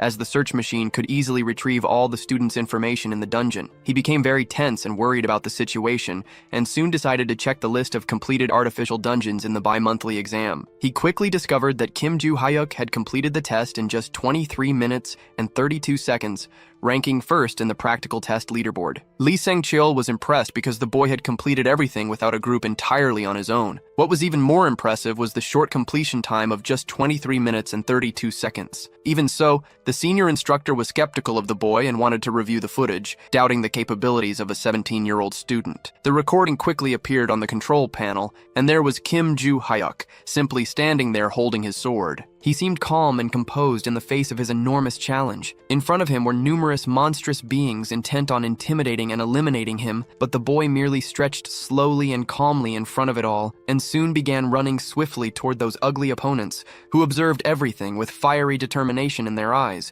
grunting loudly with the intent to intimidate him. But Kim Joo-hyuk remained calm, his expression filled with anger and determination to complete his mission successfully, without a moment of hesitation. He soon delivered precise and powerful strikes to the monsters, leaving the remaining ones filled with rage and fury. He was cutting through the wild goblins effortlessly. His face was calm and focused on his mission. He stood against two enormous and ferocious enemies. They roared loudly, trying to scare him. But Kim Joo-hyuk quickly rushed toward them, preparing to deliver a precise strike to both, and soon destroyed them, bidding farewell to the orcs. All the missions were completed quickly, leaving the superiors impressed, astonished, and speechless. But one target still remained on the battlefield. He faced that giant monstrous being without uttering a single word, Lee Sang-chul. Watching this scene, thought that the enhanced golem was specifically simulated for the midterm exam to challenge groups of 8 people. The golem was massive and fearless, showing no signs of weakness, and Kim Joo-hyuk seemed very excited to face it at that moment. He soon delivered a precise and powerful blow to the chest of the special golem, which was immediately defeated with great ease, and began to disappear in his simulation hologram. Seeing all of this, Lee Sang-chul was impressed. He quickly decided who would take first place in that midterm exam. Clearly, it was Kim Joo-hyuk, thus concluding this chapter of the story. A group was already leaving the dungeon, extremely weakened and worn out from all the battles they had faced. Another team exited more animatedly, with happy and victorious expressions. Yusoya wore a sour expression, clearly in a bad mood. That blonde boy also had an angry look on his face, and Choi Aaron stood there silently, observing everything. Kim Joo-hyuk was also present at the scene as the midterm exams concluded. The narrative then shifted to the teacher's lounge away from the Valhalla Stadium. The teacher was attentively observing the students' ranking table for the midterm exams. He made a face of total shock and surprise at what he saw on the tablet. He quickly approached and informed Lee Sang-chul that the results had been officially published. He explained that the results were unexpected, as Kim Joo-hyuk had ended up in first place on the ranking. This was met with the response that those results were indeed very surprising. Lee Sang-chul had expected the boy to take first place, but completing the dungeon alone and unscathed was utterly impressive. If he matured and entered the industry, South Korea could regain its title as the #1 in the world. The teacher then discovered that this award was given to the strongest professional in the world. Lee Sang-chul expressed his enthusiasm and amazement, stating that it had been a long time since so many geniuses had appeared. He also mentioned there would be a surprise in this exam, according to the teacher. It was definitely the cute girl, Choi Erin. Kim Joo-hyuk's time was unbelievable, but they hadn't expected her to instead of Yoo So-hyun. Lee Sang-chul didn't know what had happened, but Choi Erin had decided to challenge the dungeon alone, just like the protagonist of the story, and she had taken very little time to finish it, despite coming out injured, successfully completing the dungeon. The senior instructor knew she was a quiet and hard-working type, but never thought she'd be the kind of person capable of finishing such a challenge on her own. If the exam had focused solely on teamwork, Yoo So-hyun would have undoubtedly had the highest score, but Kim Joo-hyuk and Choi Erin received better scores. However, even with these results, Lee Sang-chul would never recommend this path for students. Both agreed that this wasn't something ordinary trainees could accomplish. The teacher couldn't stop thinking about Choi Erin. He had met her when he was an executive in a guild, during which she had a weak aura, and how she decided to face the dungeon alone remained a mystery. The teacher suspected the reason for this was Kim Joo-hyuk, but he couldn't believe what he was thinking, so he decided to put those thoughts aside to prepare the students' grades. The next day, the students checked their scores on a paper posted on the school board. The spreadsheet displayed the results of all first-year students, and Kim Joo-hyuk was undeniably in first place. Rockdell Ventrick and his assistant Julia DePalis observed this with great anger and fury. He immediately asked her if Desira was in South Korea, to which she confirmed affirmatively. He then ordered the girl to make a call to him and get ready to leave immediately, thus ending these tense scenes of the story. In the great city of Seoul Jamsil, night had fallen and the lights illuminated the streets. Rockdell Ventrick and his assistant, Julia DePalis, calmly arrived at the restaurant. Someone greeted him rather rudely right away. It was Desira Ventrick, and it had been a long time since they'd seen each other in person. Rockdell immediately sat at the table with his friend. The man ate like a classless animal. The blonde man in black clothes watched with deep disgust and contempt. Then a conversation began, initiated by Desira Ventrick. He asked what the target, Kim Joo-hyuk, had been doing. He was told that nothing much, just acting like a fool full of himself, and that he had caused considerable embarrassment due to his humble origins, for which he would have to pay immediately. Desira then asked if he could kill the target in one go. Rockdell replied that the decision was entirely in his hands. The brute then said he needed to prepare the council properly, leaving the preppy man confused by the statement. He immediately pointed his finger at someone. He was pointing at Julia DePalis because, thanks to her, there had been a significant conflict with that family. Desira wasn't sure if it was due to the number of people in the group, but he had already killed some because rumors had spread far. But the people in Valhalla were different, as their feats weren't impacted by causing chaos there. Rockdell understood everything from his friend's words. He promised to do his best to organize a scenario so that he wouldn't have to worry. The deal with Seal and Desira also demanded a good reward for the mission, thus concluded this part of the story. A week later, Brace, talking to Kim Joo-hyuk, discovered that he was filing a request to leave the school again. Brace was a bit confused, but the protagonist explained that he had permission to leave the school once more. If he performed well in one of the exams, he would receive another opportunity to leave, according to Brace. Kim Joo-hyuk confirmed this, not wanting to miss the chance to check his grades. The man in glasses asked where the protagonist was going, ending this scene of the story. The setting shifted to the province of Suwon. Kim Joo-hyuk was already heading toward his goal, checking his phone for the location, which seemed very close. Suddenly, someone intimidatingly called out to him. It was Desira Ventrick, with a terrifying look in his eyes, saying it was a pleasure to meet him, concluding this chapter of the story. The plot begins in the market of Area 7. The boss, Black Cat, was observing his enterprise from the top of a building, deeply focused,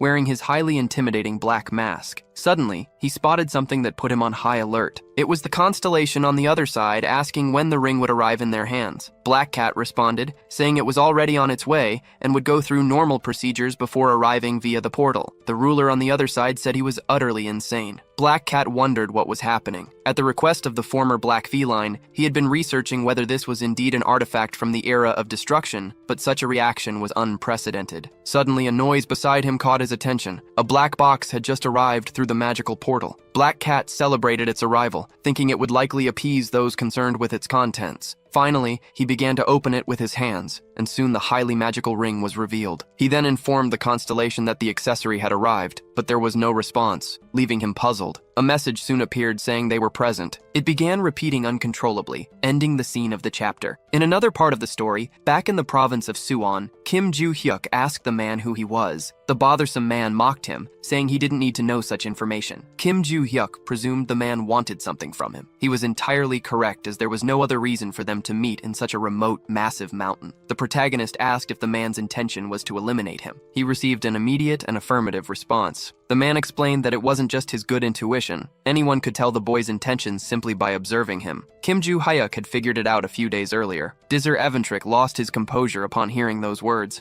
stating that for someone ranked first in Valhalla, the protagonist seemed foolish and petty. He then charged toward him, demanding not to be disappointed. He prepared an extremely powerful and potent attack. But impressively, Kim Joo-hyuk dodged the punch effortlessly, making his opponent crash into a tree nearby. The cocky guy even groaned in pain afterward. His hand had literally split the strong wood of the tree in half, making it fall to the ground immediately. Dizzer Eventrick remarked that Kim Joo-hyuk was lucky to have dodged the punch, as otherwise he'd already be dead. Kim Joo-hyuk provoked him, saying the punch was too slow, dismissing the idea of luck being involved. But he thought there was a catch to all of this. That opponent was undeniably strong, seemingly on the same level, or even more powerful than Osyuk. Still, it was dangerous for him to block such a punch with his fragile body, and his strategy to win the battle was very simple. Out of nowhere, Kim Joo-hyuk started running quickly, leaving his enemy confused about what was happening, because he was fleeing, forcing the boy to chase after him. For someone in Kim Joo-hyuk's position, fleeing was a wise choice according to Dizzer Eventrick, as he would have been beaten to death if he hadn't done nothing, but the persistent brat definitely wouldn't let him escape.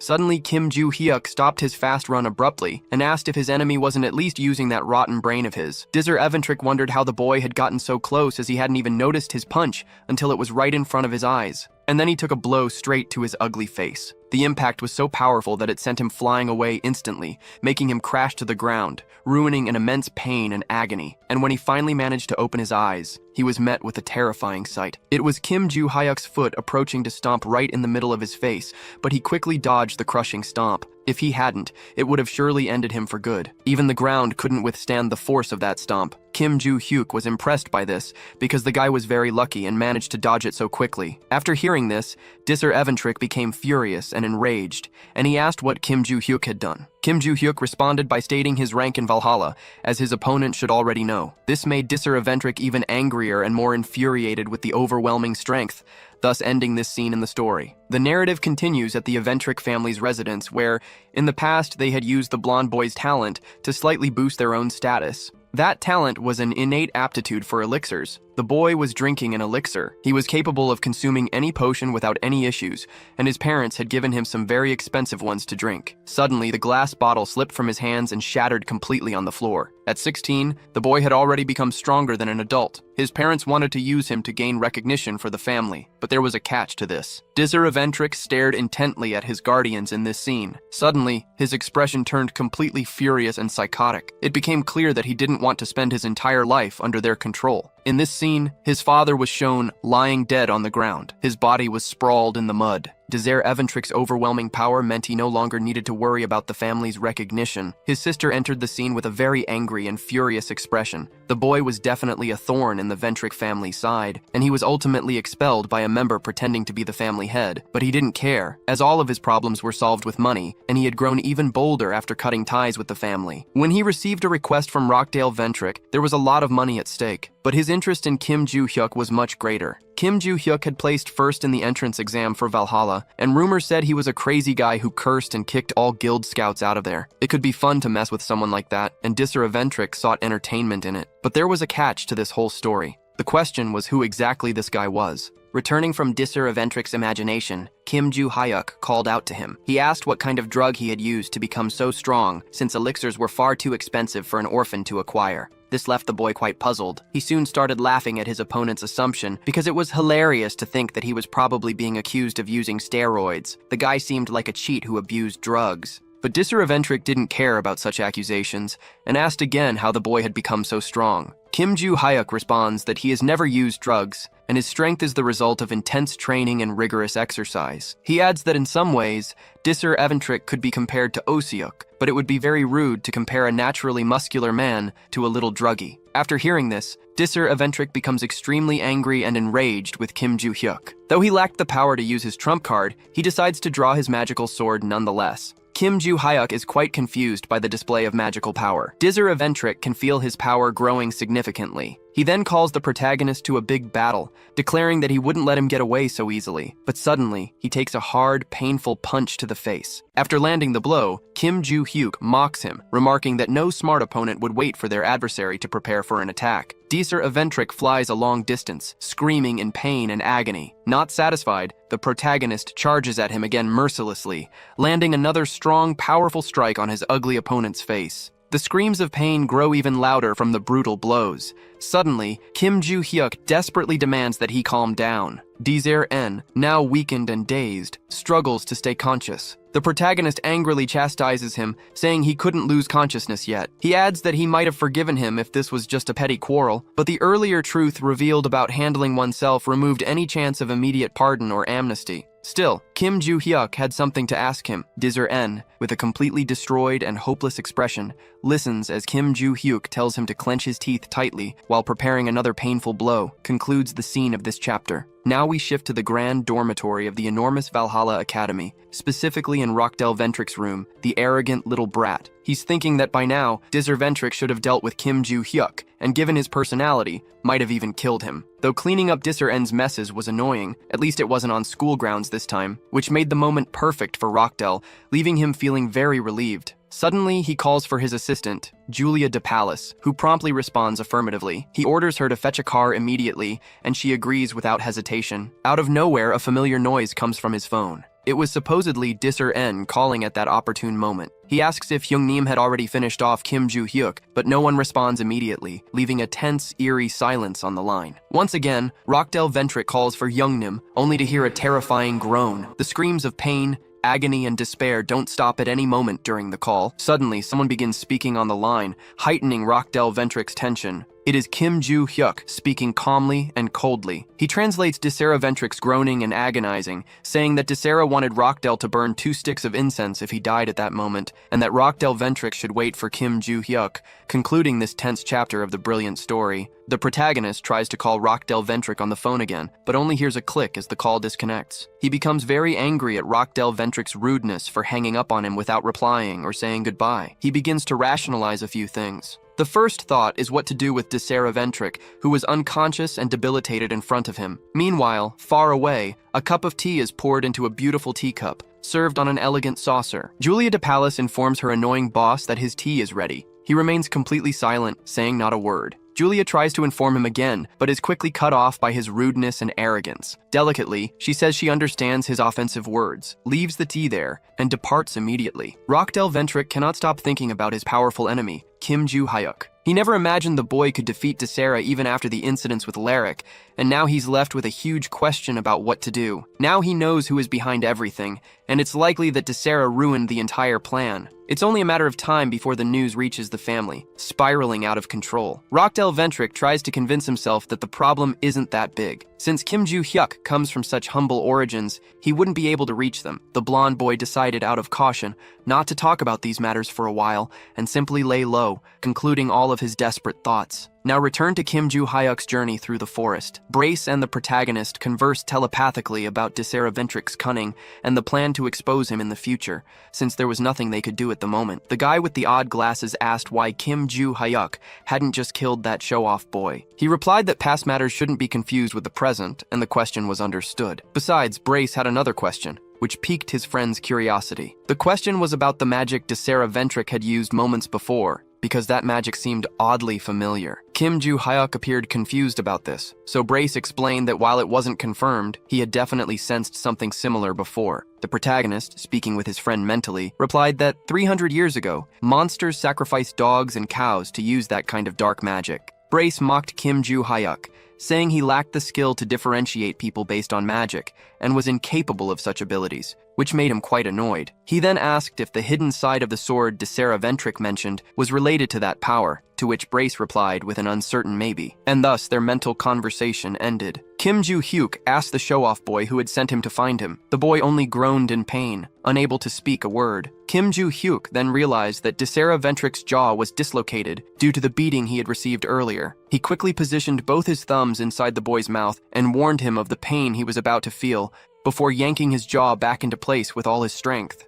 Afterwards, he began another conversation, asking again who had given the order to Desera Ventric. The boy stayed silent and thoughtful for a moment. Kim Joo-hyuk stared at him with a very serious expression. He urged him to answer, saying he had fixed his jaw for that purpose alone, and threatened him, stating that staying silent was not the best option at the moment. Desera Ventric asked why he was holding his fingers. Kim Joo-hyuk suddenly made a sharp motion with the boy's hand. He screamed loudly in pain and agony as his fingers were completely twisted. The protagonist threatened his opponent again to extract the information he wanted. Desera Ventric revealed that his brother had sent him on that mission. Kim Joo-hyuk had already suspected it was that guy who had stirred up trouble once before. He immediately asked for all the information about the affiliation of that brute, as he didn't seem to belong to Valhalla. Desera Ventric replied uncertainly, then threatened the protagonist, saying he would find out another way. After hearing this mockery, Kim Joo-hyuk broke 2 more of the boy's fingers. He then revealed that Desera was from the first species and worked as a mercenary handling various assignments. Kim Joo-hyuk had heard of such a group before and mocked him, saying the boy was just a bully who got paid for his deeds. Desera replied that Kim Joo-hyuk saw everyone as trash and was just a lucky guy. He then revealed that the constellation revered by the first species was the hidden side of the sword,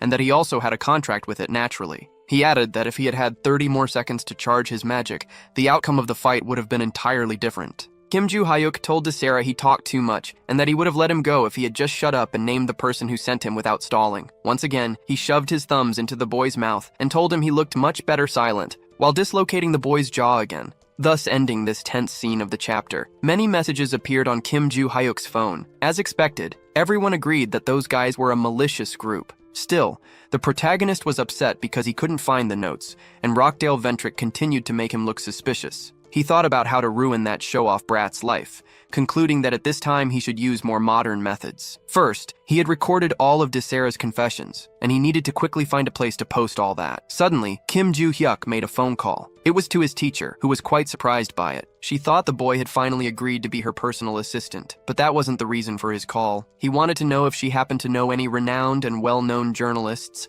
thus concluding this tense chapter. News quickly spread about the attempted assassination by the Ventric family targeting a Valhalla student. Numerous reports highlighted the shocking and surprising case. Some people clarified and summarized the chaos that had occurred in internet posts. Consequently, Kim Joo-hyuk's name was revealed on social media, directly linked to the case. He felt pleased with this modern war. Race praised his adaptation to contemporary culture, to which Kim Joo-hyuk replied that it was all the result of suffering and effort, reading forums and watching the news. Thanks to all of that, Kim Joo-hyuk had been able to become who he was now, fully understanding everything. However, there was a catch in all of this that Barchi didn't quite grasp. Kim Joo-hyuk explained that his goal was to ruin only Rockdale Ventric, but the news had ended up affecting the entire family. Nevertheless, the journalists recommended by his teacher seemed to be quite famous, causing the story to explode dramatically. By then, a podium for the Ventric family's statement had already been set up. The group's leader was preparing to speak. She was under heavy pressure, with many photos being taken by paparazzi. First, she expressed her sincere apologies to the attacked student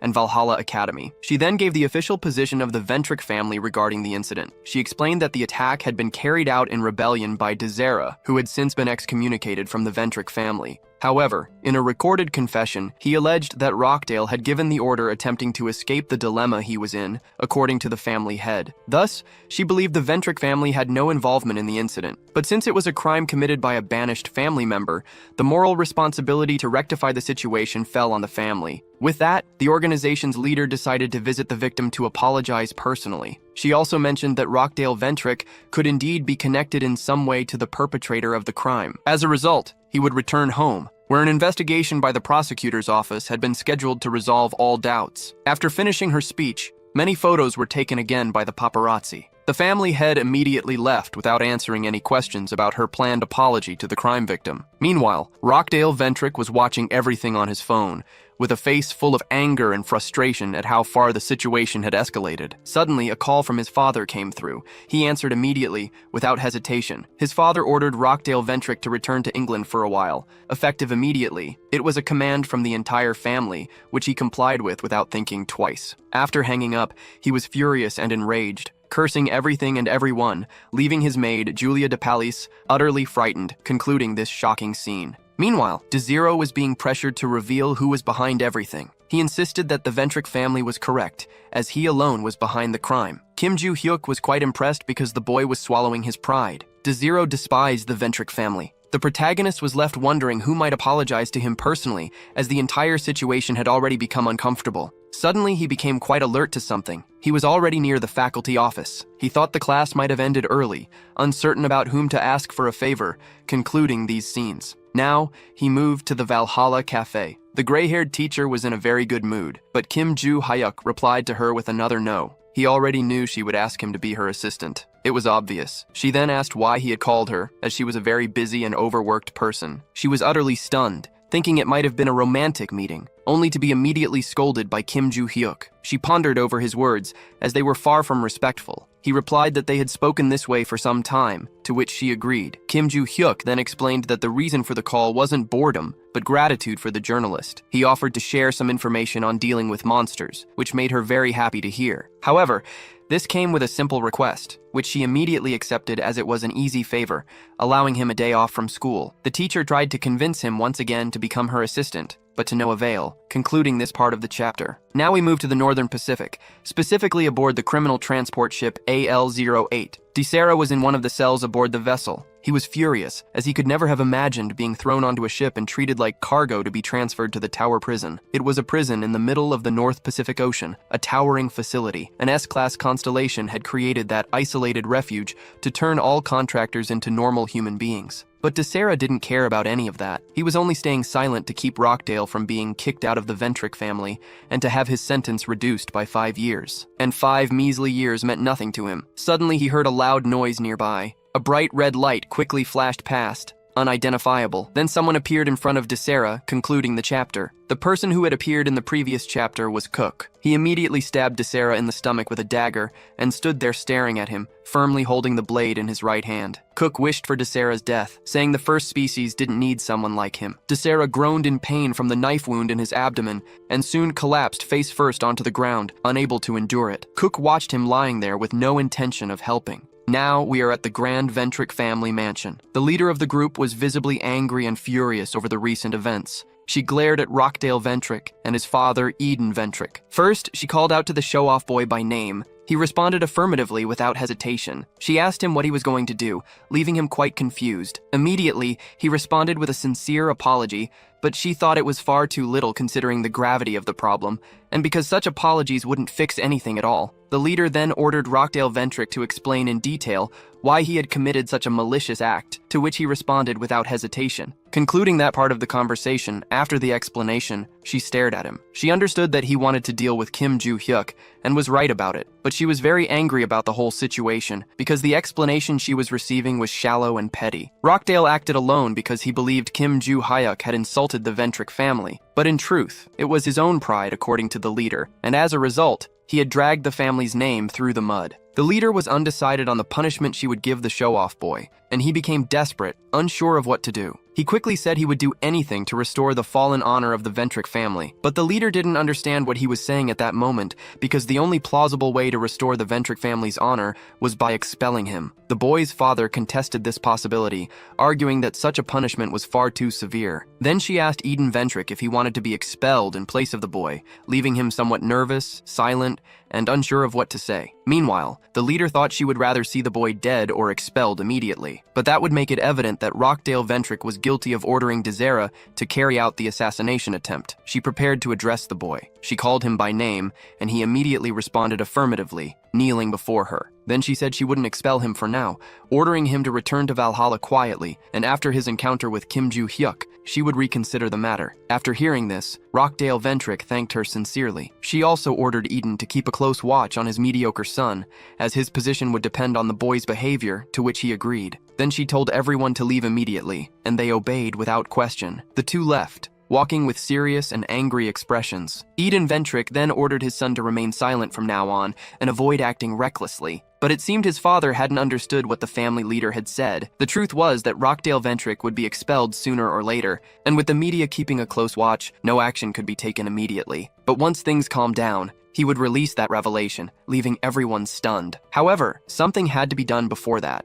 considering there was no one left to interfere. And Rockdale Ventrick also stated that his father should assist with the plan. Eden simply asked his son to proceed carefully, to which he agreed, thus concluding these dramatic scenes of the 10th chapter. Now a few days later, we are at Valhalla Academy, specifically in the interview room, where a conversation was taking place. The teacher explained to Kim Joo Hyuk that the head of the Ventrick family would call him to apologize in person. The boy rebuts, stating that it had nothing to do with the group and that she had explicitly highlighted their non-involvement in the incident during the delegation. The professor explains that it was still a good idea to apologize, especially since the woman was probably already on her way to Korea. Kim Joo Hyuk thinks that the family likely wanted to handle Rockdale Ventrick's punishment personally, probably attending only because they had no other choice at the moment. And honestly, he found it very irritating. After that, the professor expresses his and instructor Lee Sanctual's concerns about the situation. He also mentions that according to the event protocols, a Valhalla student had been attacked and the perpetrator had confessed to being ordered by someone. However, there was a catch. He couldn't believe the family's attempts to preserve their reputation by dismissing the evidence, though they seemed busy trying to cover up the truth. To protect the students, either Rockdale or the family leader needed to be expelled. But according to the professor, the group had donated a significant amount of money to the school in the past. He couldn't believe that Valhalla's funds came solely from donations, so the school would likely turn a blind eye if they paid well. Kim Joo Hyuk understood everything his professor said and affirmed that he would have a conversation with the family head. The professor was stunned by something at that moment. It was the boy's reaction, and it had been very composed. Kim Joo Hyuk replied that he had always been like that. Suddenly, there was a knock at the door. The professor informed him that the family head had arrived and that he would let her in. He then left, wishing them a good conversation. He quickly opened the door for the woman, bowing to her at the first visual contact and welcoming her with a sincere greeting, which she returned with gratitude. She entered the room slowly, meeting Kim Joo Hyuk. Adelia Ventrick introduced herself and greeted the boy. He greeted her in return, concluding this chapter. The chapter begins with Adelia Ventrick sitting across from Kim Joo Hyuk. The two stare at each other for a brief moment. Then she began discussing the incident with Desira, immediately offering a deep and sincere apology. Kim Joo Hyuk retorted that since Desira was being expelled, everything was fine so far. She responded that she had heard rumors about Rockdale Ventrick also causing trouble for him, to which he replied it had only happened once and was in the past. As she pointed out that Rockdale Ventrick had nothing to do with the incident, there would be no public statements, according to the boy. Adelia stated that she needed to have a serious conversation with Kim Joo Hyuk about this case. She emphasized the creation of an official statement, but the media and citizens weren't giving it much attention. Kim Joo Hyuk agreed, thinking that the family was known for lying, which is why no one believed them. So she proposed creating an opportunity to resolve the misunderstanding. She then asked if Kim Joo Hyuk could help them, to which he responded with a firm no as expected. She tried to convince him, saying that if he helped just this once, she would ensure her support throughout his graduation. She also offered to recommend him to a guild sponsored by the family, so that their help could extend even after school, aiming to make him a successful hunter. Kim Joo Hyuk asked if making a statement would really end everything. It became evident that they were offering a substantial amount just to silence him. They were desperate. Adelia Ventrick's expression became very serious upon hearing this from the boy. Kim Joo Hyuk explained that he was angry because they were trying to cover everything up, and his assistants wouldn't support such actions. He didn't mean to reward, he only wanted to see the disgrace that Rockdale Ventrick had brought upon them. The woman became furious and insulted him upon hearing this. She transformed, revealing her anger at being spoken to as if she were an ordinary person. Kim Joo Hyuk mocked her, saying she was showing her true self because she couldn't hold back anymore. She replied that she had come to make things easier for him, but in return, she only received arrogance. At that moment, she wished to kill him. She had wanted to be generous, but the boy was throwing it all away. Kim Joo Hyuk provoked her, telling her to try attacking him, making her even more furious and enraged. He commented on her public statement in which she claimed the family had nothing to do with the case, trying to uphold that lie with money while now wanting to kill him. Once again, he doubted her abilities, making her even angrier. He stated that she couldn't kill him anyway, adding fuel to the fire and further provoking her rage. Adelia Ventrick transformed back to her normal appearance and immediately invited Kim Joo-hyuk to talk, saying she would make him regret everything he had just said. He thought she couldn't do anything in the end and was just talking nonsense. Race then intervened, saying Kim Joo-hyuk didn't need to go that far. The two quickly began a mental conversation. Kim Joo-hyuk told Bark that he hated those arrogant fools the most, and he knew exactly what Adelia Ventrick was going to do, cursing her a lot. He also said he hated Barch, who didn't seem to care much. Kim Joo-hyuk then calmed down, thinking about how he didn't have any more classes for the day, and could head to the training center early in the morning. Now we are in front of the Valhalla Stadium. Kim Joo-hyuk was walking there scrolling through his phone, and suddenly he ran into someone becoming quite surprised. It was the cute girl, Choi Ah-rin, right there. Standing in front of her was the eldest son of the Choi Jin family, Choi Jin-min. He was saying that she wasn't capable of defeating him, and that training a lot in Valhalla wouldn't help at all. He also said that if she really wanted to remain a member of the family, she shouldn't go to the selection test that weekend, because he didn't want to see her humiliated, but he was quickly contradicted by her negative response. This left him quite confused by her reaction, because according to him he was giving her a chance and she refused, seemingly unaware of what was happening. Choi Ah-rin tried to respond, but someone suddenly interrupted, calling him a fool and saying he was the one misunderstanding the conversation. This made him very angry at being insulted. Kim Joo-hyuk had insulted him because he was trying to discourage someone who was putting in so much effort. The boy was confused about who the protagonist was, especially since they didn't know each other well enough to exchange insults. Kim Joo-hyuk responded to that arrogant fool, boasting about his authority, saying he didn't care about his rank. He also ordered him not to invade school grounds to demand anything from a student and told him to get lost. The protagonist then asked Choi Ah-rin if she agreed with that. She immediately replied yes. This left Choi Jin-gun very annoyed and angry. He said goodbye to the girl, saying they'd meet at the test, and then left the area. Choi Ah-rin thanked Kim Joo-hyuk a lot, but he simply ordered her to head to training. She then revealed that when asked if she agreed, she was actually thinking of a different alternative. This made the protagonist very curious to know more. She explained that instead of telling him to leave, she would have insulted the boy, to which Kim Joo-hyuk reprimanded her, thinking she was crazy. They quickly started planning their training as they walked to the training center.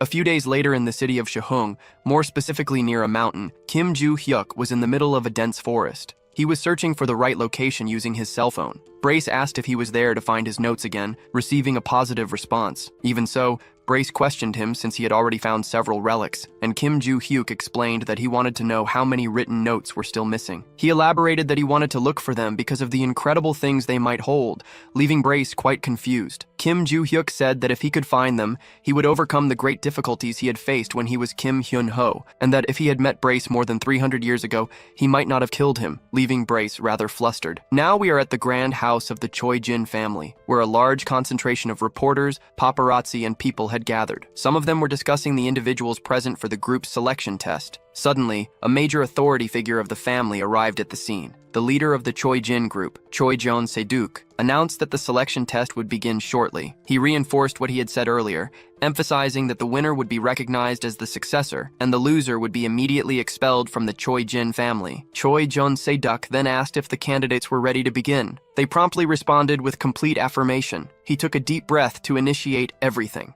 Then he declared that the task of the test was to find the double blade hidden in the enormous mountains. Whoever managed to find and bring back the object would be definitively recognized as the winner of the selection test. It did not matter how they found it. He then gave the order for the battle to commence. Choi Ah-rin's opponent celebrated running ahead as it was not an urgent test. His plan was to let her find the blade and then steal it, ending everything. The boy clearly intended to snatch the double from the girl. With this overly elaborate plan, we conclude the scenes of this chapter. Now we return to the past with Choi Jin-gun bidding farewell to Choi Irun. He walked away after Kim Joo-hyuk metaphorically kicked him out. Suddenly, at that moment, his cell phone rang loudly in his pocket. He quickly answered, immediately identifying himself. A man on the other end of the line promptly asked what had happened to the double blade. Choi Jin-gyun explained that he would need to take the selection test, making the process more difficult and time-consuming. The man became slightly annoying with the boy, as it was the second time he had mentioned such a test. Choi Jin-gyun, knowing he was late, immediately apologized. He asked if by some means he managed to obtain the double blade. Would the man keep his promise? He was immediately reassured with a firm affirmation, since such an agreement had been made in front of a constellation and was destined to be fulfilled. For this reason, the man instructed the boy to focus solely on the target, to which he received confirmation. Returning to the present, Choi Jin-gun thought this was his. Therefore, he would have to find it one way or another. Choi Aran suddenly stopped running and used her mana. In that location, she sensed a trace of the double object's magic, concluding it was likely still there. She estimated it would probably take another 15 brief minutes. Suddenly, she pinpointed the correct direction of the double blade, but out of nowhere, her enemy, Choi Jin-gyun, arrived at the same spot. He asked if she was tracking the double blade using magical traces and who had taught her to do such a thing. The girl replied that Kim Joo-hyuk had trained her for. At this moment, we returned to her past thoughts, where she had asked about magic control. She had been told affirmatively since she already knew some basic things. Kim Joo-hyuk informed her that she had already mastered the technique of altering magic into thunder, noting that this was just the basics, to which she nodded affirmatively. He instructed her to practice small, controlled magic exercises,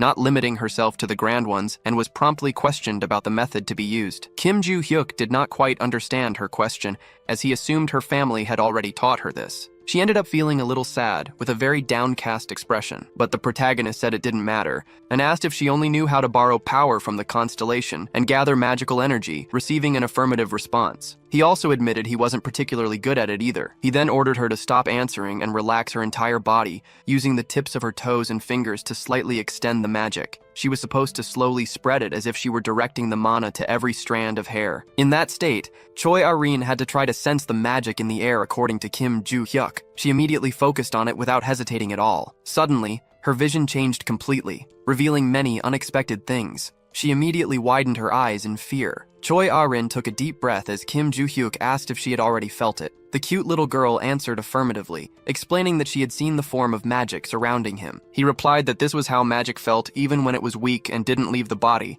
as it could be controlled with precise mana usage. Kim Joo-hyuk advised the girl to use more of it, as it would make it easier to sense the magic residues in the ground and air, to which she agreed. He explained that if the magic's appearance was like his, Choi Arin would be able to identify the magical traces from each object, and if she trained more, she would be able to see the silhouette clearly. But he couldn't teach her beyond that. She would have to train alone. Upon hearing everything her trainer said, the girl responded with full agreement. Now, we return to the present, where she was searching for the double-edged object. Choi Jin-gun asked her who Kim Joo-hyuk was, but soon remembered. He called him shameless and stupid, amazed by such talent. Choi Arin immediately gritted her teeth in rage after hearing that. She said that Kim Joo-hyuk was stronger than this brat and asked what he was doing there. Choi Jin-gun mocked her after hearing all that. He then began to unsheath his magical sword. He explained that his presence was, for that reason, engaging in a sword battle with Choi Ah-rin. Suddenly, he felt something very unusual. The little girl, who seemed so frail, was pushing him back effortlessly. He quickly withdrew his sword from the difficult battle. Then he took a deep breath, quite impressed with everything. He wondered when the little girl had become so strong, ending this dramatic chapter. In this chapter, we begin with Kim Joo-hyuk's search. He was using all of his magic to find the lost object. He realized there was nothing there, lamenting because he had hidden so many,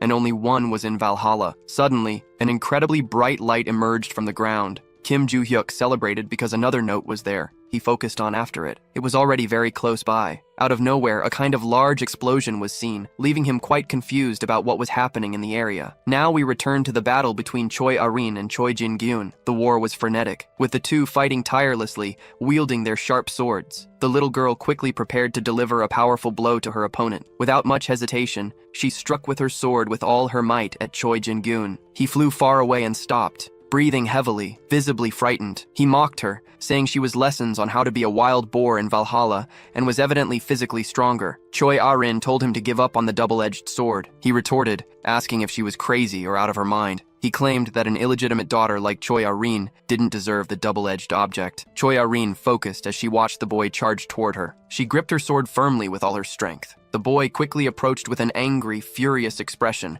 ready to attack her. She thought about quickly rotating her sword, executing that move. Then she slashed upward with rapid rotation. While his sword was on the ground, she aimed to hit him squarely, executing all of it without hesitation with great success and mastery. Choi Jin-gun showed a lot of pain and agony on his face. He soon fell to the ground, sprawled and defeated, unable to react quickly. Choi Ah-rin took a deep breath, greatly relieved by it all. She had thought she could land at least one hit on him, but never imagined it would be such a critical attack. She immediately focused on going after the double-edged sword. Suddenly, she heard a voice saying she had won so easily, widening her eyes in fear. It was Choi Jin-gun. standing up, fully recovered from the powerful and strong blow filled with rage. He said he had mentioned something before. It was that the girl's blessing was a joke because she could never defeat him since he had a contract. Choi Jin-gun explained that Choi Ah-rin had hit him while he was off guard, so he would give her credit for that. She asked about the magic surrounding the boy's sword as he seemed like a villain, wanting to make it very clear why that was the case. He then provoked her, saying she didn't need to know about it and mocking her blatantly. Choi Ah-rin immediately prepared a precise attack.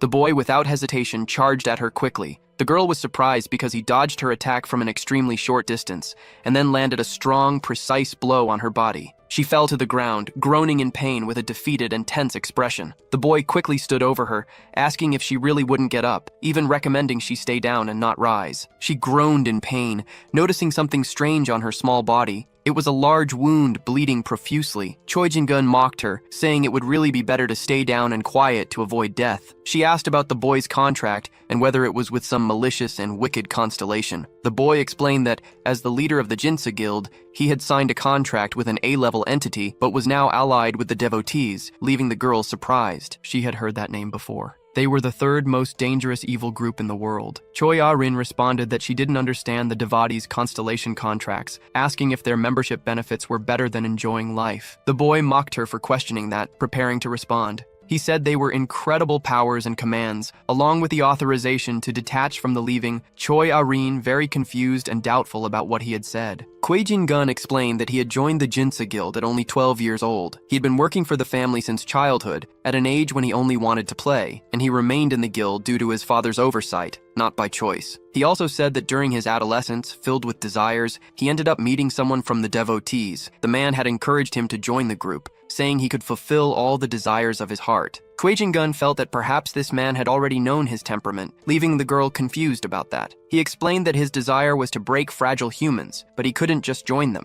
He first had to fulfill the condition of obtaining the double sword relic, and if the girl had simply given up earlier, he would have received the double sword without significant trouble, and she wouldn't have had to start the second test. After hearing all this, Choi Ah-rin felt somewhat confused about this test, as if she couldn't remember, leaving him astonished. He explained that 10 years ago, the eldest daughter of the Choi Jin family, Choi Ah-jin, had participated in the first selection test, leaving the girl perplexed by the revelation. She soon discovered that her older sister had disappeared while taking the evaluation. Choi Jin-gun said he hadn't been able to control his perplexing desires, revealing that before the search for the double sword, he had killed the girl in the mountains. But in the end, he failed to find the relic, ending up badly injured and failing miserably. Otherwise, he could have joined the devotees 10 years ago. In any case, the father had already found the daughter, secretly institutionalizing her, and Choi Jin-gun had left her there intending for her to disappear, but something had happened. Choi Ah-rin became curious about where Choi Ah-jin was at that moment, only to be told that now was not the time to look for her, and that it was better to give up. The villain elaborated on the collapse of the little girl's mother, who always cried endlessly in despair, and the reason was that she saw her daughter's face in Choi Ah-rin. Choi Jin-gyun then concluded his revelations, returning to the main focus, the double sword. He then prepared to strike the girl, telling her to send a greeting to her deceased sister, and then unleashed a blow with all his strength toward Choi Ah-rin's head. But suddenly, a loud noise echoed in the same place. Choi Jin-gun was completely shocked and very surprised by this. Kim Joo-hyuk was right there, and had just defended Choi Ah-rin from what would have been a completely fatal blow, concluding this tense and exciting chapter. Kim Joo-hyuk, acting heroically, asked what Choi Jin-gun was doing. He replied that it was a family matter, and told him to mind his own problems. The protagonist said that group was completely insane, as he glared a strong blow on the guy pointing a knife at his own little sister. The same boy flew far from there with an expression of intense pain. Choi Ah-rin then tried to communicate with her heroic friend, calling out his name and demanding attention for a moment. She quickly asked what he was doing there. Kim Joo-hyuk thought he had only gone to that place to unearth his vault, as it was in that direction. Meanwhile, Choi Ah-rin was trying to stop the blood flowing from her stomach with her hands. The protagonist widened his eyes upon noticing such a grave and deep wound. He finally answered her question, saying he had some matters to handle there, ordering her to step back and gather some magic to heal the wound.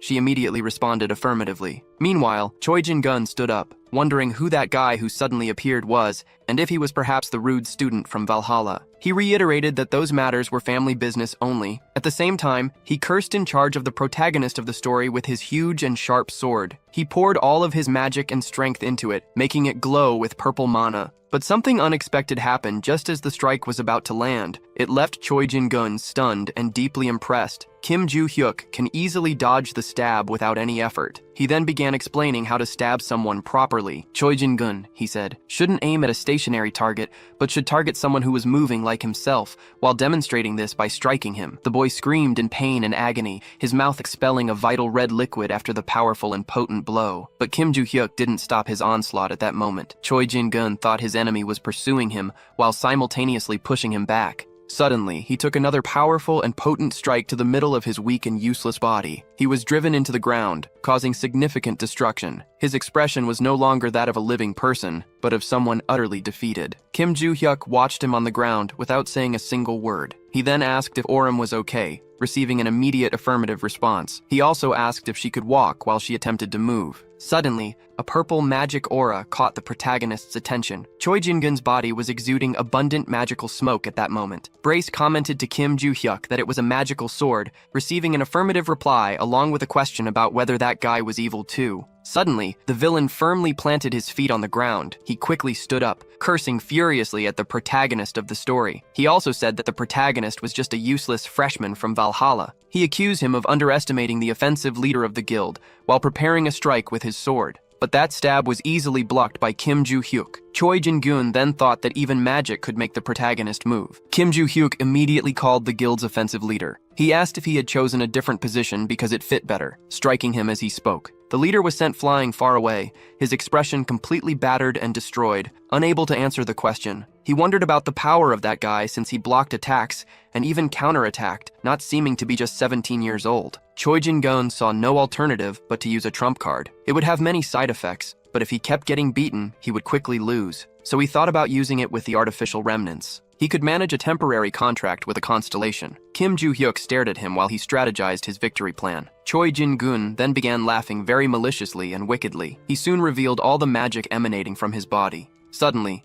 everyone at the selection test site was in despair as an earthquake began at that moment. A reporter called his friend saying he was seeing something very unusual there. Purple smoke was rising high from the middle of the forest. The family leader wondered what it could be. He concluded it was a magical sword dense enough for everyone to see. Moreover, it was right where the double-edged swords were. Traditionally, he wouldn't intervene in the selection test, but since it was very dangerous, he decided to take action. Meanwhile, at the site, Kim Joo-hyuk and Choi Jin-gun were intensely staring at each other. The protagonist said he was just observing everything, yet the villain increased his magic. Choi Jin-gun responded by cursing and saying it was just an extra effect. He explained that all those things were only part of the power he gained through the temporary contract while threatening Kim Joo-hyuk. Suddenly, the information surfaced that the dragon that kills everyone had already recognized this sacred relic, showing its teeth as if very satisfied. And it had already activated its ability, the eye that penetrates nature. Kim Joo-hyuk observed all that with a very calm and serene expression. Out of nowhere, the dragon that kills everyone widened its eye. It timidly glanced at the protagonist of the story staring at him. Suddenly,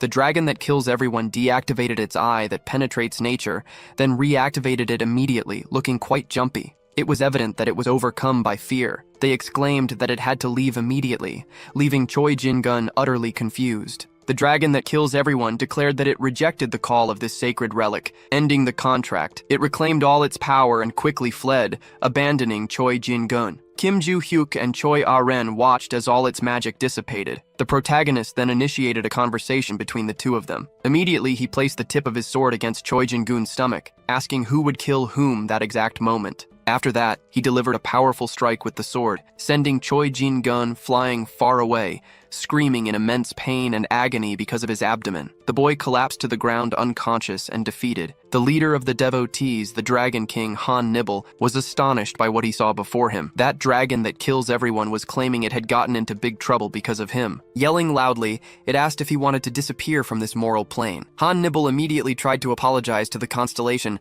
and was promptly slammed headfirst into the ground on his knees. The dragon that kills everyone warned him not to distribute any more artificial relics in the future. Han Nibble responded with immediate affirmation. The Constellation also warned him to behave properly. Soon, the great leader of the devotees began to rise from the ground with an expression of great pain and confusion. He wondered what that had been and why the Constellation had become so angry and furious. And regarding the artificial relic, he could tell that the brat planted in the Choi Jin family had done something wrong. However, the problematic words of the Constellation suggested that it was afraid of something. The leader of the devotees urgently needed to find out what was happening. Now, he returned to the dormitory at Valhalla School, more specifically to Kim Joo-hyuk's room. He felt relieved after everything that had happened. He quickly reached into his backpack to grab something, celebrating finally having obtained it. It was the impressive and rare divine arts. Brace seemed a bit confused about it, and Kim Joo-hyuk explained that it was the main reason he had been searching for the notes. He also mentioned that it was an extremely efficient breathing technique to increase magical power. Brace immediately asked about the protagonist's old strategy, which Kim Joo-hyuk dismissed as something he used only when he was an insignificant being.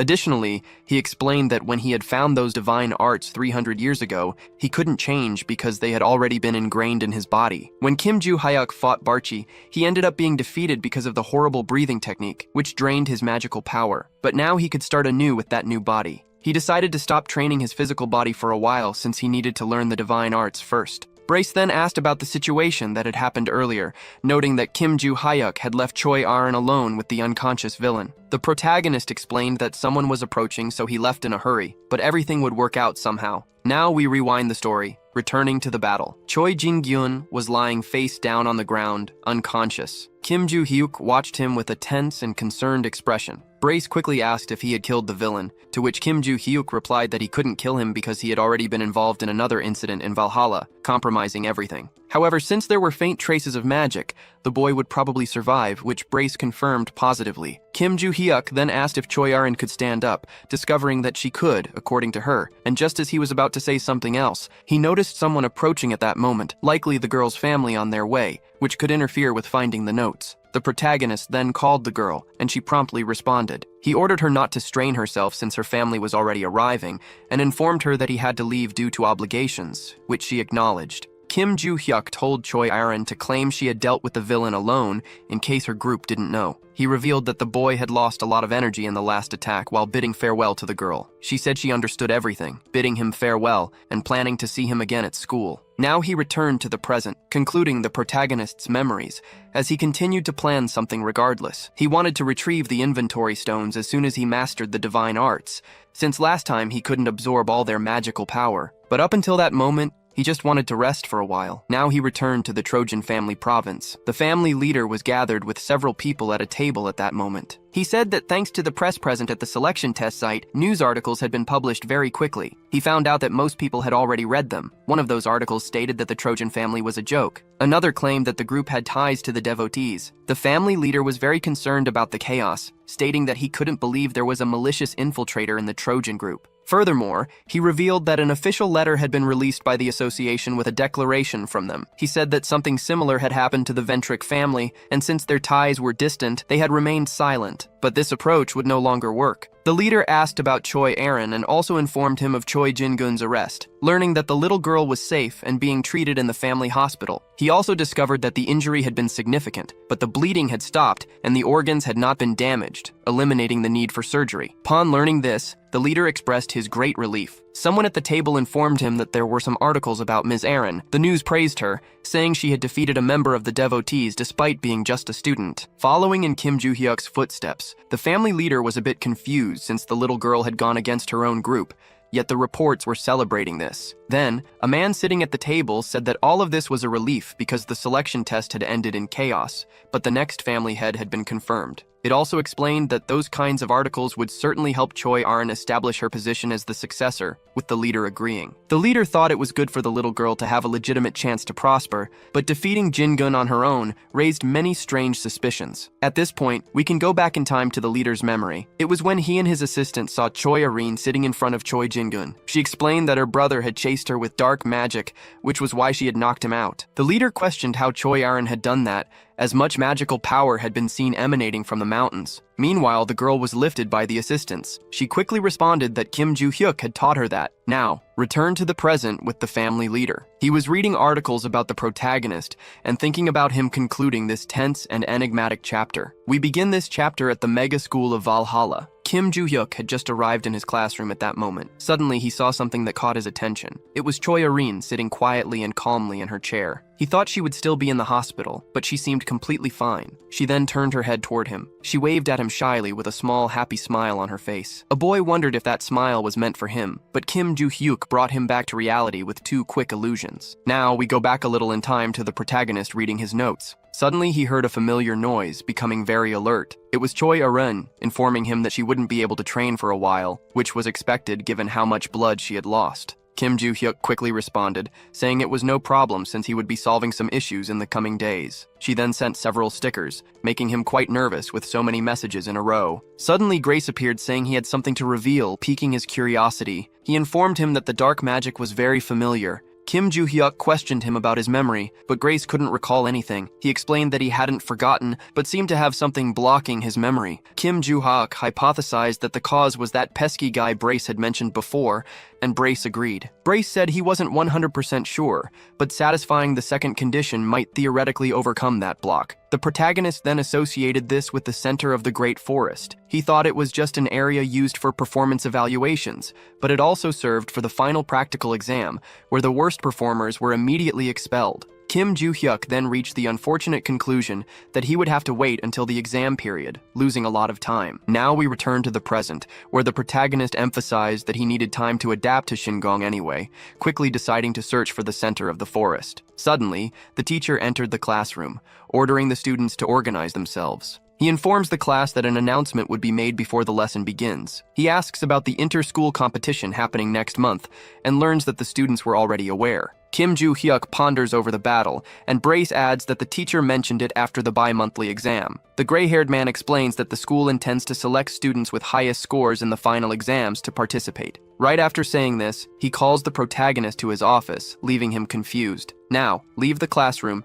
and head to another location in Valhalla. The teacher remarks on how often they meet there, and Kim Joo-hyuk responds that it's the teacher's fault. He agrees it's his fault, but says this time the matter concerns Kim Joo-hyuk's participation in the inter-school competition. Before the teacher gets to the important part, Kim Joo-hyuk declines the invitation. However, he's still asked about the competition, and the teacher promises to explain it in detail once again. It involves the 3 largest hunter training institutions in the world, including Valhalla in Korea, White Lotus in China, and the impressive Heroes in the United States of America.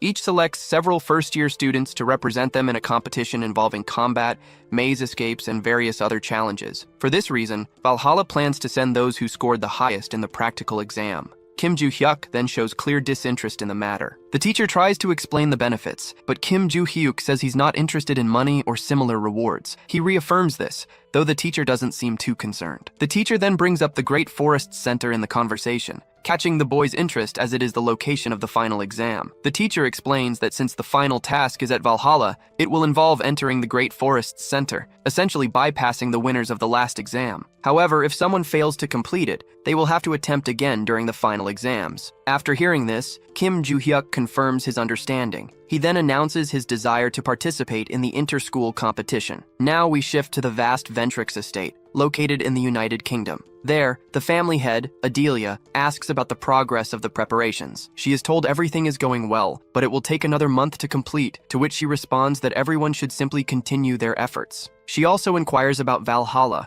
and the people of Rockdale Ventrix, discovering that no issues have been reported regarding their movements. She immediately orders her employee to voice any suspicions, and he responds affirmatively. He then mentions news unrelated to them, but quite disturbing, piquing her curiosity. The rumors suggested that certain people were building a structure made entirely of paper notes in the market. Adelia is shocked to learn this, and discovers that Black Cat is likely responsible for the deed. She wonders what they are planning, as such a thing is highly unusual. Adelia quickly opens her tech panel, discovering that the Beat Mask was demanding a more detailed report. She immediately calls for Ms. Constellation, concluding these scenes of the chapter. Now we are in the 7th territory of the market. There, the movement of machinery is observed, and Black Cat watches everything from a vantage point. He states that he would do anything ordered by the Constellation, but the purpose of building a structure entirely of fragile paper notes was unknown. Then someone appears, revealing that it was a gift to be given, tensely ending the chapter. Black Cat immediately asks why he was ordered to build a structure entirely out of money. The two-faced ruler replies that it was a gift, making the little black feline very curious about who the grand gesture was for. He starts to think of someone, but keeps it a mystery for now. The two-faced ruler then asks if he has found the boy who sold the rings. Black Cat replies negatively, explaining that the seller didn't leave clear characteristics of the boy. However, since the deed's contact information was recorded, the search is being conducted using all available records. The Constellation, upon hearing this, urges haste, making the feline respond affirmatively, visibly tense and desperate. Now we leave that scene and move to the staff room in Valhalla. The gray-haired teacher is seen struggling to sort things out. Suddenly, Lee Sang-kyul enters, asking if he has chosen all the members for the competition, to which he responds affirmatively. Lee then requests the list of selected students. He discovers that apart from Young-jin, all the participants are from the gray-haired teacher's class. He is surprised to see Kim Joo-hyuk among the participants. The teacher explains that the boy initially didn't want to join, but when he mentioned the Great Forest Center, his opinion changed suddenly. Lee Sang-kyul finds this very strange, noting that most people hesitate upon hearing about it, and the teacher fully agrees. But it was unlikely that he didn't know what the center of the Great Forest was, even if he slept through all the lessons, as everything was explained clearly. Lee Sang-kyul then fought out the room of constellations, highlighting Kim Joo-hyuk's ulterior motives for being at the school. He soon asked if it was okay to gather all the students for training, receiving a positive response, and the professor arranged a schedule. After that, the two parted ways in a tone of friendship and camaraderie. Thus ended the conversation of this scene in the chapter. Now we can fast forward a few days to the small auditorium at Valhalla. There was the muscular Oh Se-hyuk, the powerful, fearless, and impressive Yoo So-hyun, alongside the cute and strong little girl Choi Ah-rin, plus Do Young-jin, who wasn't part of the gray-haired professor's class, and our beloved protagonist Kim Joo-hyuk. Suddenly, Lee Sang-kyul entered the auditorium where all these prodigious students were gathered. He immediately noticed the 5 selected students were present. He said it was a pleasure to meet them and introduced himself as their combat instructor. Lee Sang-kyul explained why the students were there and that he would later describe the training they would undergo. There would be a total of 3 trials to complete. The first was a duel between students, very similar to the entrance test at Valhalla. The second trial involved a team battle with the 5 school members competing against students from other schools. This test emphasized the leader's situational adaptation skills, as all teams would be fighting simultaneously, according to Lee Sang-kyul. The third trial involved the center of the Great Forest, which greatly intrigued Kim Joo-hyuk. Due to the final exam being brought forward, Lee Sang-kyul couldn't provide much information, only stating that the center of the Great Forest was a fearsome labyrinth. As the name suggested, the place had many trees and an extremely secure gate designed to block anyone, allowing entry only to authorized personnel. All Lee Sang-kyul could say was that each group would enter the center of the Great Forest, with instructions given on the day itself. Even with limited information, everyone understood. He decided to proceed, explaining the team battle specifications and format, as there wasn't much else to elaborate on. He expected everyone to have some knowledge, given their experience with the dungeon raid, while Kim Joo-hyuk pondered the vague explanation about the Great Forest. Since there was a barrier he couldn't just enter, it wasn't that simple. Thus concluded the initial explanation and the protagonist's line of reasoning. After explaining the team battle, Lee Sang-kyul also outlined the training process. Before proceeding, he asked if the group had any questions, and the only one to raise his hand was Kim Joo-hyuk. Once authorized to speak, he asked if there was any issue with training alone. Lee Sang-kyul replied that it didn't matter, as the boy could train however he wished. After answering, he again asked if anyone else had questions, and this time, only the cute little girl raised her hand, also expressing her desire to train alone. Lee Sang-kyul found it very strange that both Kim Joo-hyuk and Choi Er-rin wanted to train alone, but he agreed anyway, and asked if anyone else had the same intention. As the others remained silent, Lee Sang-kyul assumed they didn't. He then decided to wrap things up for the day, informing them he would see them again during training. Receiving an affirmative response, the students began to stand and leave the venue. Kim Joo-hyuk thought that before the competition began, he would have mastered the technique, fully absorbing the mana and improving his condition. All of his free time would be dedicated to training, and while thinking this, someone called out to him. It was Choi Er-rin, asking if participating in the training was a good idea. He was slightly confused by this question since, in his mind, she planned to train alone. She had also mentioned she couldn't push herself too hard, reinforcing that idea, but then she considered that there was a catch to all this. Suddenly, we delve into her memories from some time ago, where the professor mentioned reading the newspaper articles and wanting to understand her decision better in person. He asked if she really wanted to participate in the event. She asked if Kim Joo-hyuk would be attending, to which the professor confirmed. Thus, Choi Er-rin decided to participate as well, leaving the professor quite impressed, given that her body hadn't fully recovered yet. She assured him she would be fine, gaining the trust of the gray-haired professor. Now back to the present. Choi Er-rin thought that little time remained before she could become the head of the family, but there was still a catch. Thanks to Kim Joo-hyuk, she had found another goal to pursue. This goal was to grow stronger as a team, helping him achieve his individual goals. Just as he had previously helped her willingly and generously, he was somewhat confused by her odd way of speaking, stopping and smiling,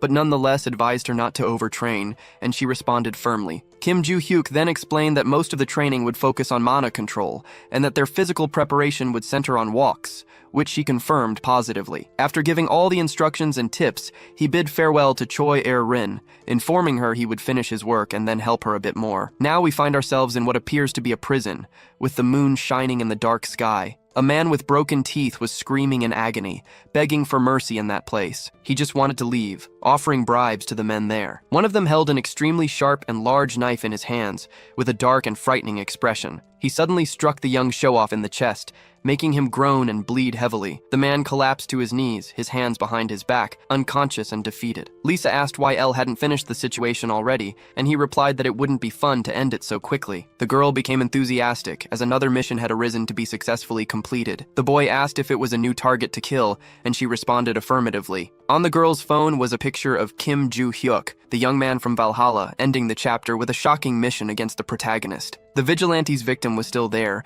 bleeding with a knife in his chest. One of them began a conversation as he removed the weapon from the boy's body. Nandul asked why they had taken on the job of killing a useless student. Lisa replied that the client had probably paid a fortune for it. The deadline was a month since the boy needed to be killed during the inter-school competition. Nandul asked Lisa why they didn't just finish the mission now, and she explained that the dormitory's security was strong, making it almost impossible to breach the barrier. They countered that, theoretically, it would be even more complicated during the school competition, considering the other schools present, something Lisa had already heard from Aaliyah. They said the third day's task would be in the Great Forest's center, involving a mysterious maze. Lisa also learned that the goal was for students to traverse the area, and Nandul grew curious about whether instructors would be present. She explained that no one would be there except for a drone and a few guards at the entrance, as the teachers and counselors would be watching from afar. They would have to hide after Aaliyah infiltrated first, which Nandul found boring. Lisa emphasized that completing the mission was the priority, and Nandul agreed. Now we fast forward a month to the first day of the inter-school competition. All the students were excited about the event's start. Rockdell Ventrick observed everything in complete silence. He then delved into his mind, going back some time. On that day, he answered a call from his dear father. He informed him that he had received the money for Eden Ventrick, which his father acknowledged positively. He also mentioned that with the money, he had paid for a divine contract, ordering Il Shinjo to kill Kim Joo-hyuk. His father was shocked to hear this, but Rockdell Ventrick explained there was nothing linking the two to these malicious actions. Regardless, he would ensure that was the case, as the Semseol do Il Shin group had already accepted the commission. Eden Ventrick had heard of the senior assassin group, made up of 3 individuals working together to become an unstoppable force. Because of this, his father urged his son not to draw too much attention, to which Rockdell agreed. Now back to the present, Rockdell Ventrick reflected that Il Shin had already sent confirmation that Kim Joo-hyuk would be handled during the competition. Thus, he didn't need to sit and watch. He immediately called his assistant Julia to leave the area. Suddenly, a man dressed in black appeared on the podium, welcoming the students and spectators. It was Shim Daikun, the president of Valhalla's council. Before the competition officially began, he wanted to introduce the representatives from each school. He started with White Lotus from China, followed by the heroes from the United States, and finally, the remarkable students from Valhalla representing South Korea. Shim Daikun announced that the competition would last 3 days, and that the first day's task would be individual duels among the students. He requested the representatives from each school to return to their waiting rooms to await the battle list. Everyone began heading to where they had been instructed. Lee Sang-cheol observed them attentively in silence. Suddenly, someone with a very familiar voice called out to him. It was the senior hero instructor, Jack Rover, greeting him after a long time apart. Lee Sang-cheol joked, agreeing and calling him third place, making Jack quite angry with the nickname. After all, Valhalla hadn't managed to take first place, and the senior instructor knew it. Jack Rover then said this year would be different. The heroes would undoubtedly secure the top spot on the leaderboard, but Lee Sang-cheol questioned that statement. However, the killing of others was strictly prohibited, as stated by Choi Jong-seok. He brought up the pinnacle of all contractors, someone the senior director of Valhalla already knew about. That individual was called the Destroyer, his real name being Logan. Jack Rover quickly revealed that the son of this impressive contractor was part of the heroes, leaving the senior director stunned. The boy had gone as their representative and was right there. He was Logan's son. Named Logan Jr., Lee Sang-cheol expressed his anticipation to see the boy's potential, only to be told that Logan Jr. had already made a contract with his father's Constellation. He was impressed by this information about the pact with the destroyer of everything. The boy likely wielded the same destructive power, though Jack Rover slightly downplayed this, explaining that the father was better at utilizing it. Jack also noted that Valhalla wasn't asking questions just about Kim Joo-hyuk. He had heard that Kim Joo-hyuk had defeated and captured a villain, a fact confirmed and elaborated upon by Lee Sang-cheol. Jack Rover then said that Kim Joo-hyuk would make a good match for Logan Jr., as they were already capable of defeating experienced adults. Lee Sang-cheol gave a lukewarm response. Suddenly, the announcer declared that the participants for the first round had been revealed. The senior instructor responded that his friend would soon understand his half-hearted reaction,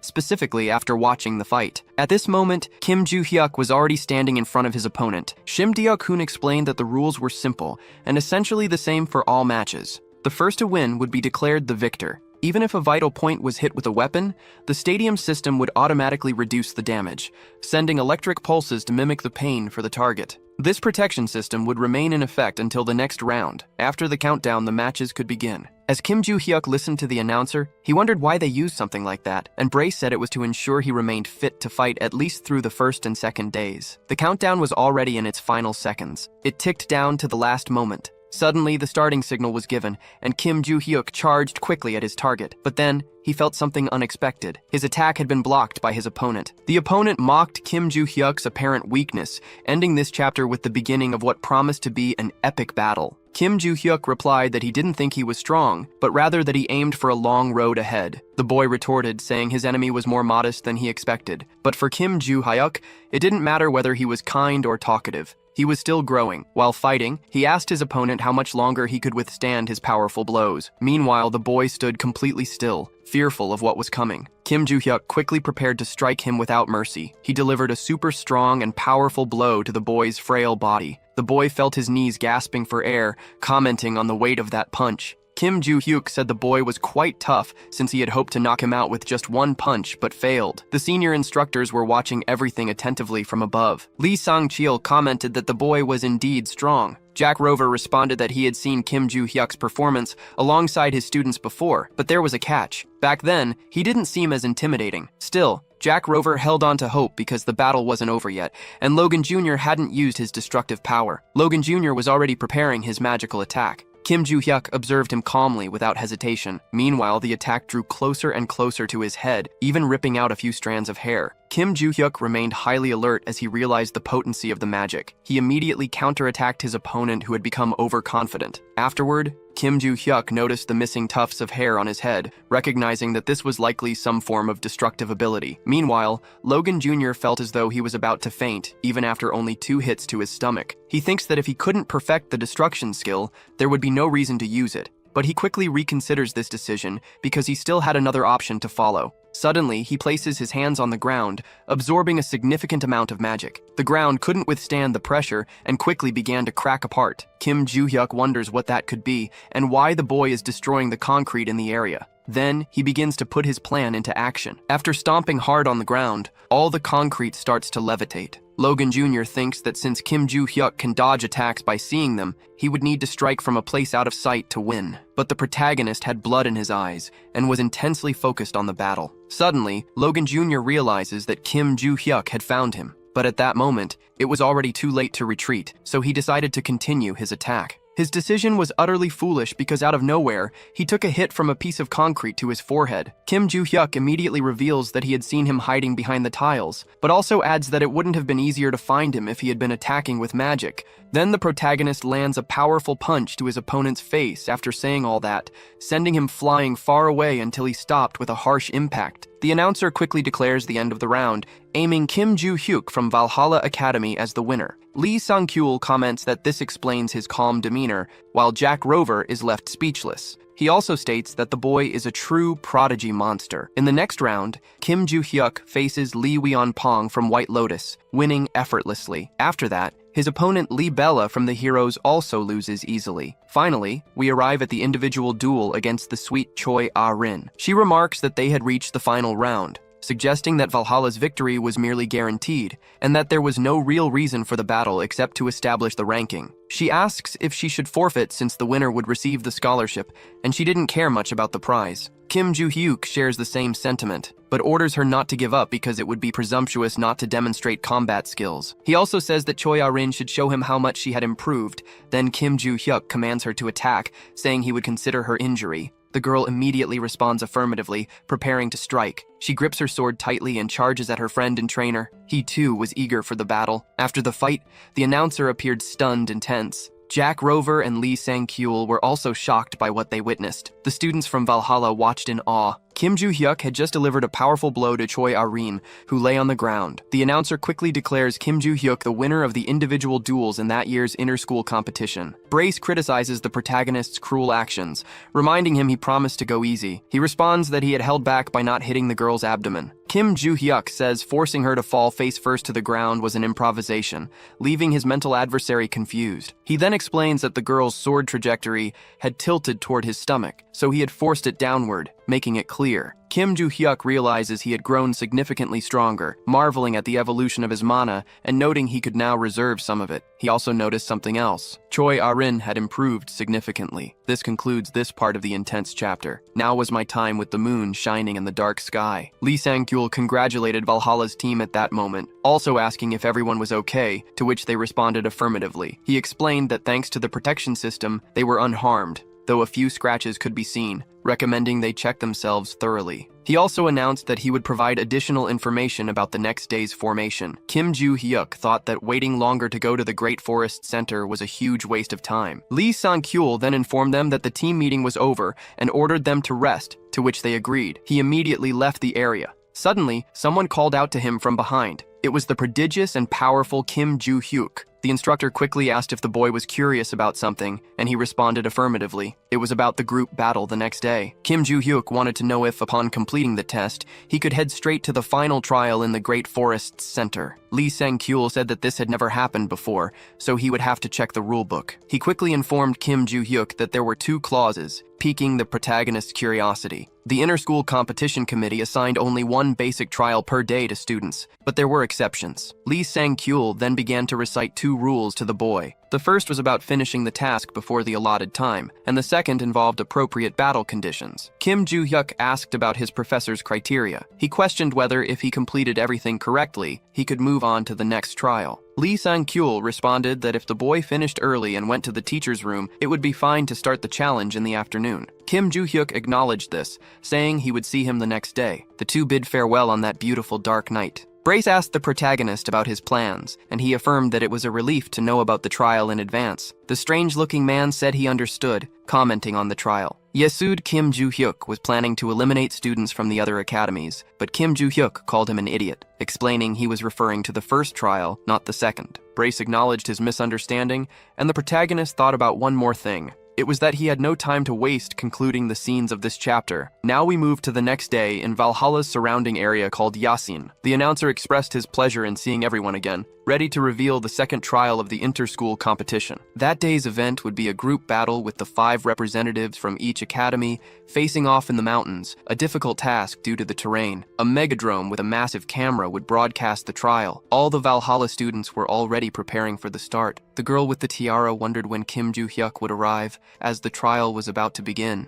Suddenly, he arrived, apologizing for being late. The girl was very upset because of the time, but the protagonist argued that he hadn't heard his alarm. She retorted, saying he should have been there 30 minutes earlier as the professor had instructed, but admitted she had been thinking of something else at the time. Kim Joo-hyuk was growing frustrated with the girl scolding him, even after he had apologized. He then announced that he would handle everything, leaving her stunned. She doubted Kim Joo-hyuk even knew what he was talking about, given that it was a group battle, but he insisted he understood. The girl continued to scold him, pointing out that despite his victory in the individual duel, other teams would gang up on them, making it foolish to go alone. She then asked the group if they had any complaints. Choi Ah-rin suddenly arrived, asking to speak, and the girl already suspected what the cute little girl might say. But instead of complaining, Choi Ah-rin simply asked to accompany Kim Joo-hyuk, receiving a negative response that left the tiara girl furious. The protagonist then asked the girl with the tiara to stop chattering, leaving her confused. He explained that he had another game to participate in during the afternoon.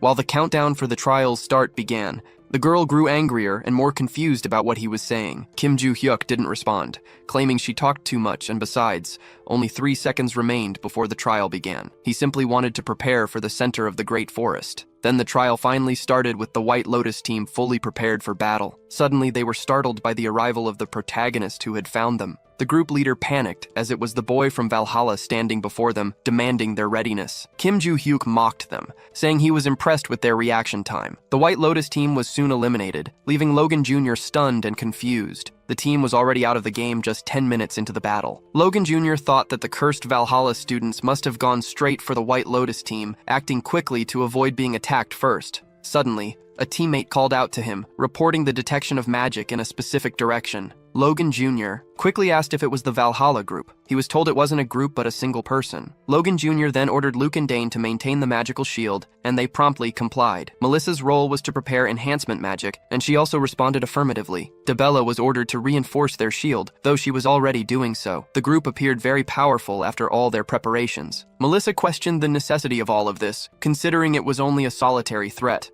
Logan Jr. replies that he would definitely need it, considering the threat posed by the powerful Kim Joo-hyuk. Debella remarks that Melissa had never fought against the boy before and was unaware of his extraordinary skills for a high schooler. The blonde girl argues that her friend hadn't fought him either, and Logan Jr. points out that there's no comparison to someone like him. The boy in white clothes suddenly informs them that the magic had disappeared without warning. 2 members of the group comment that it could mean they had left or perhaps just taken a look before retreating. Nevertheless, they remained well prepared for a potential surprise attack. They were alert, using all possible powers and protections at that moment. Suddenly, a shadow is spotted circling the area. Logan Jr. realizes who it is. He thinks that Kim Joo-hyuk is right above the group. In an instant, he takes his sword strike directly to the top of his head. There was the powerful boy from Valhalla delivering a potent and strong blow. Logan Jr. collapses, completely defeated and unconscious on the ground. The little girl is desperate over what had just happened in front of her, but it's too late to react as Kim Joo-hyuk is already attacking her with great force as well. The blonde girl tries to call out to him,